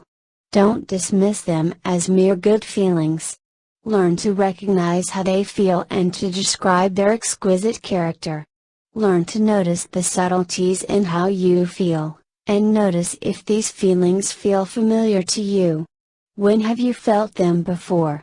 As you start to notice more details and subtleties in these good feelings, they will deepen for you over time. You'll be able to perceive more and more. Most people gloss over the first part and jump right into the second part I'll be describing shortly. But no, linger and stay for as long as you like at the first part. That is where all the magic happens, because in order to perceive all these good feelings and the energy field around you, you would have to, in that moment, give up a considerable amount of resistance. You would have to drop a significant amount of your negative feelings in the moment. Try doing this exercise when you are feeling angry, resentful, or irritated. You'll find it next to impossible. In fact, while you may be able to take the 3 deep breaths, it may be very difficult for you to feel the positive sensations in your body at all if you're angry or distracted. This is because your perception would be clouded with negative feelings. If that's the case for you, set the exercise aside and do it again when you're in a better mood. A neutral mood is all it takes for you to reap the benefits from this exercise. As always, Avoid doing any of these exercises when you are feeling strong negative emotions. Take as much time as you would like to feel these positive feelings and sensations all over your body. Don't worry if you are making things up or doing things right. There is no right way to feel all these positive sensations and feelings. I often tell others that there is no right way to accept all the goodness from the universe. Now there is a possibility that you will not feel anything at all when you start doing this exercise. You'll take 3 deep breaths and feel nothing. If that's the case and you're in a fairly neutral mood, it simply means that you have attuned yourself to an outer directed state of living and perceiving. You have become so accustomed at using your outer senses to perceive the world around you, that you have forgotten how to use your inner senses and abilities. People who have temporarily forgotten or never used their inner senses before tend to not feel anything when trying this exercise. If this happens to be you, then make it a point to try this exercise 3 times a day. Do not proceed until you can feel the positive good feelings and sensations running all over your body. Just close your eyes and try this exercise when you can for 5 minutes. You'll start making progress over the next few weeks and months, as you begin to shift your outer directed focus into your inner world. Once you manage to feel the considerable good feelings just from closing your eyes and taking deep breaths, it is now time to progress to the second step. In your mind's eye, just think about one intention, desire you would like to manifest in your life. There may be many, but resist the urge to work on multiple at the same time. Instead, for a start, just focus your attention on one intention you would like to manifest. Hold this intention in your conscious awareness by either stating your intention in the now moment, or imagining that it is so. For example, if you would like a particular object or desired outcome in your life, imagine that this outcome is so in the now moment. Imagine that this outcome is true for you right now as you are trying out the exercise. Feel the feelings associated with the fulfilled outcome right now. Some people may find it difficult to conjure up these feelings, so one way is to see yourself lying right there in your chair feeling happy and satisfied that everything has happened according to your intentions. See yourself as fulfilled and happy. This will also work in lieu of directly feeling the feelings of happiness and fulfillment. As you take this next step, you'll find your positive feelings of joy, excitement and exhilaration increasing in your awareness. You'll feel a palpable sense of joy associated with the fulfillment of your desires. Feel these feelings in your body and feel them getting stronger. The law of attraction will make it easy for you to intensify these feelings, as you're now vibrating with a very pure and aligned intention, which draws to you more and more energetically related thoughts. Therefore, the longer you manage to hold this intention, the more intense your good feelings will be. Do not hold back and let your good feelings intensify. If someone were to check into their inner state right at this moment, they'll notice that it is 100% positive with 0 negative or resistant thoughts. This is a very magnetic state for manifestations. The whole point of this exercise is for you to intensify these feelings as much as possible, or rather, feel those feelings increase and intensify themselves, until a peaking point. When I do this exercise myself, the good feelings become so intense that the feeling is almost surreal. I often feel my head muscles twitching voluntarily because I'm in such a state of ecstasy and joy. There is just so much pure, loving energy swirling around us and running through us that very moment. For those who have not experienced such states of ecstasy before, they may immediately find themselves falling back to the ground. They may think that something wrong is happening, or something bad must be happening since they are feeling so good. Once again, If that is how you feel and negative thoughts start creeping into your awareness, simply set the exercise aside and repeat it again. In time, you'll learn how to let your good feelings intensify without putting a cap on it or having a sudden downward crash. Those caps are just self-imposed limitations we have placed on ourselves, and there is no limit to how good you can feel. After keeping at this good feeling state for a while, it may seem as if a long time has passed, but my experience is that it only takes a few minutes. You may feel the good feelings culminate in what I identify as a peak.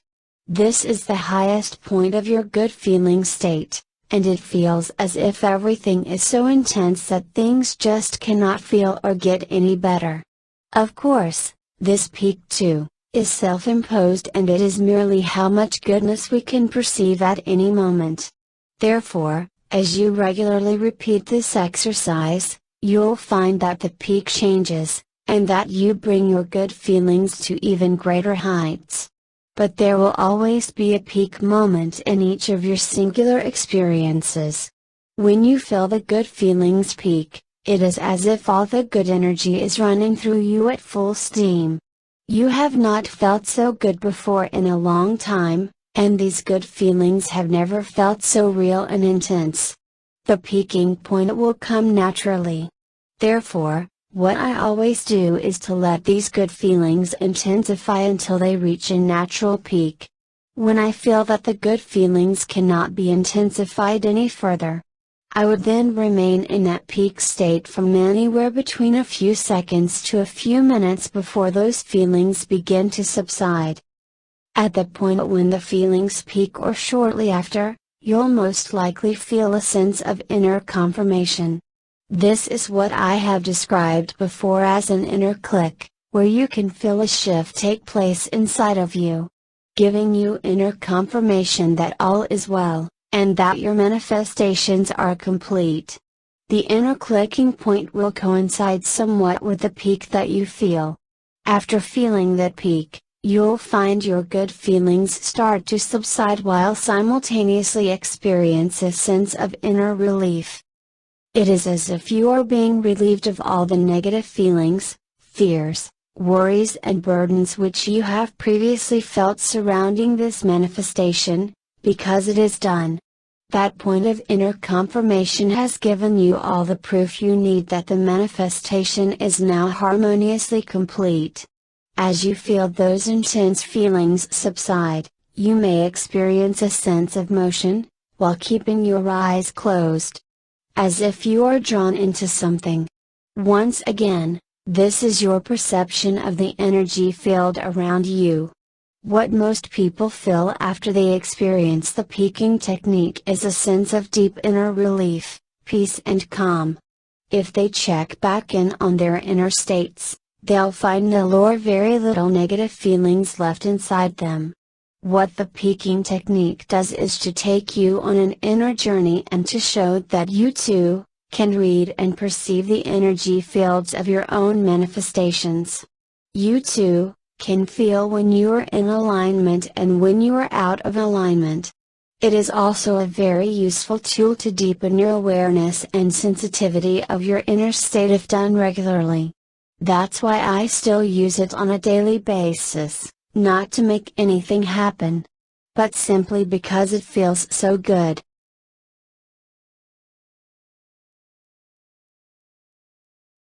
Chapter 10, Your Inner State Holds the Keys.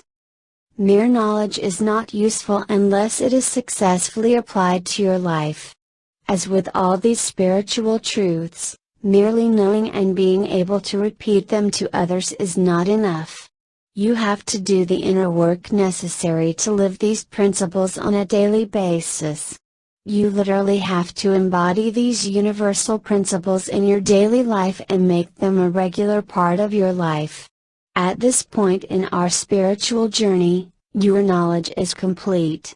By this, I mean that you have the necessary technical knowledge and know how to make all of this work in your life.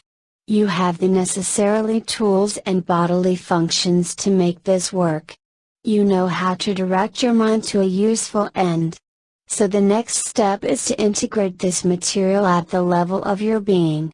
I started off by describing a spontaneous feeling of inner confirmation I felt one day, before explaining how that feeling came about. We have also learned that these feelings go beyond just mere good feelings and sensations. They are literally our bodies picking up on and perceiving the energy field around us. As we become more attuned to these energetic vibrations, we will be able to feel our manifestations moving into place and know how far along we are in our manifestation journey. We will be able to obtain inner confirmation even when it seems like nothing is happening on the outside. All of this cannot be forced, but instead has to be cultivated. To start off, make it a point to check in on your inner state several times a day. This practice does not have to be time-consuming, as you can easily notice how you're feeling in just a few seconds no matter where you are at, much like obtaining a temperature reading. If you will do this over the next few days, you'll find yourself adopting the stance of a curious observer. You'll start to understand why things have been happening for you the way they did. Taking time to check into your inner state a few times each day will show you the reasons why certain conditions have continually showed up in your life. Are you always feeling worried and fearful, or joyful and positive? By checking on your inner states, you'll be able to tell objectively whether you are indeed positive on the inside, or whether you have only been using outer-directed positive words and actions. Once you have taken readings of your current inner state, you are now in a much better position to change it one bit at a time if desired. Stop trying to pile on all the manifestation techniques without making the necessary inner changes. It all starts first from the inside. Make a deliberate effort to lower your negative feelings down to zero, and stay there for longer periods each time. The more you're able to let go of the negative feelings that have been bogging you down, the more freedom and lightness you'll feel. Also, the more you attempt to use your inner senses to perceive your inner state, the more adept you'll become at this way of inner sensing. Very soon, you'll be able to notice subtle textures and details in the way you feel on the inside. You'll pick up on very exquisite changes in emotions and the beauty that is inherent in your inner state. All of this work deepens as you try it more and more each day. That's why there is truly no limit to how good this gets, or how good you can feel. Finally, I encourage you to try the peaking technique that allows you to quickly go to a state of zero negative emotions. It is in this unencumbered, unlimited state that you'll be able to feel your alignment with universal source energy extremely powerfully. If the exercise is too overwhelming for you at the beginning, do a portion of it each day until your body is attuned to the energy flowing through you. It is perfectly alright to break the technique down into several steps, going as far as you can each time. Your continued practice of the peaking technique will develop a sensitivity in you for the energy that is flowing through you. You'll be able to work and interact with this energy in a much deeper way. You'll find, as I have found, that no words or external physical evidence is necessary once you have set an intention for something. Very often, I receive energetic signs that my manifestations are on their way and feel the forward motion of things falling into place. Even before any physical evidence appears for me on the outside. When you get to a stage where you can truly feel the forward momentum and the expectancy, that is when things have to happen for you. You have reached the tipping point where so much momentum has been set into motion, that it is impossible for your desired good not to come to you. But you can only reach this tipping point if you learn to use your inner senses resourcefully and keep your focus on what is desired, rather than what is undesired. You may not have seen yourself as a particularly spiritual or intuitive person, much less have the ability to perceive energy. This book takes the first small step in showing that you too are a talented energy reader. At our most fundamental level, we are energetic beings constantly perceiving, shaping and moving energy through the power of our focused thoughts. When you finally recognize your sacred role as an energetic creator, you begin to pay more attention to how you shape the energy field around you, and you use the unlimited stream of universal energy that is available to you in every moment with more reverence and respect. You do not squander it on negative feelings and emotions, knowing how powerful a creator you are. It is my intention that you finally awaken to this true power within you and create the life you have always desired. With love and blessings.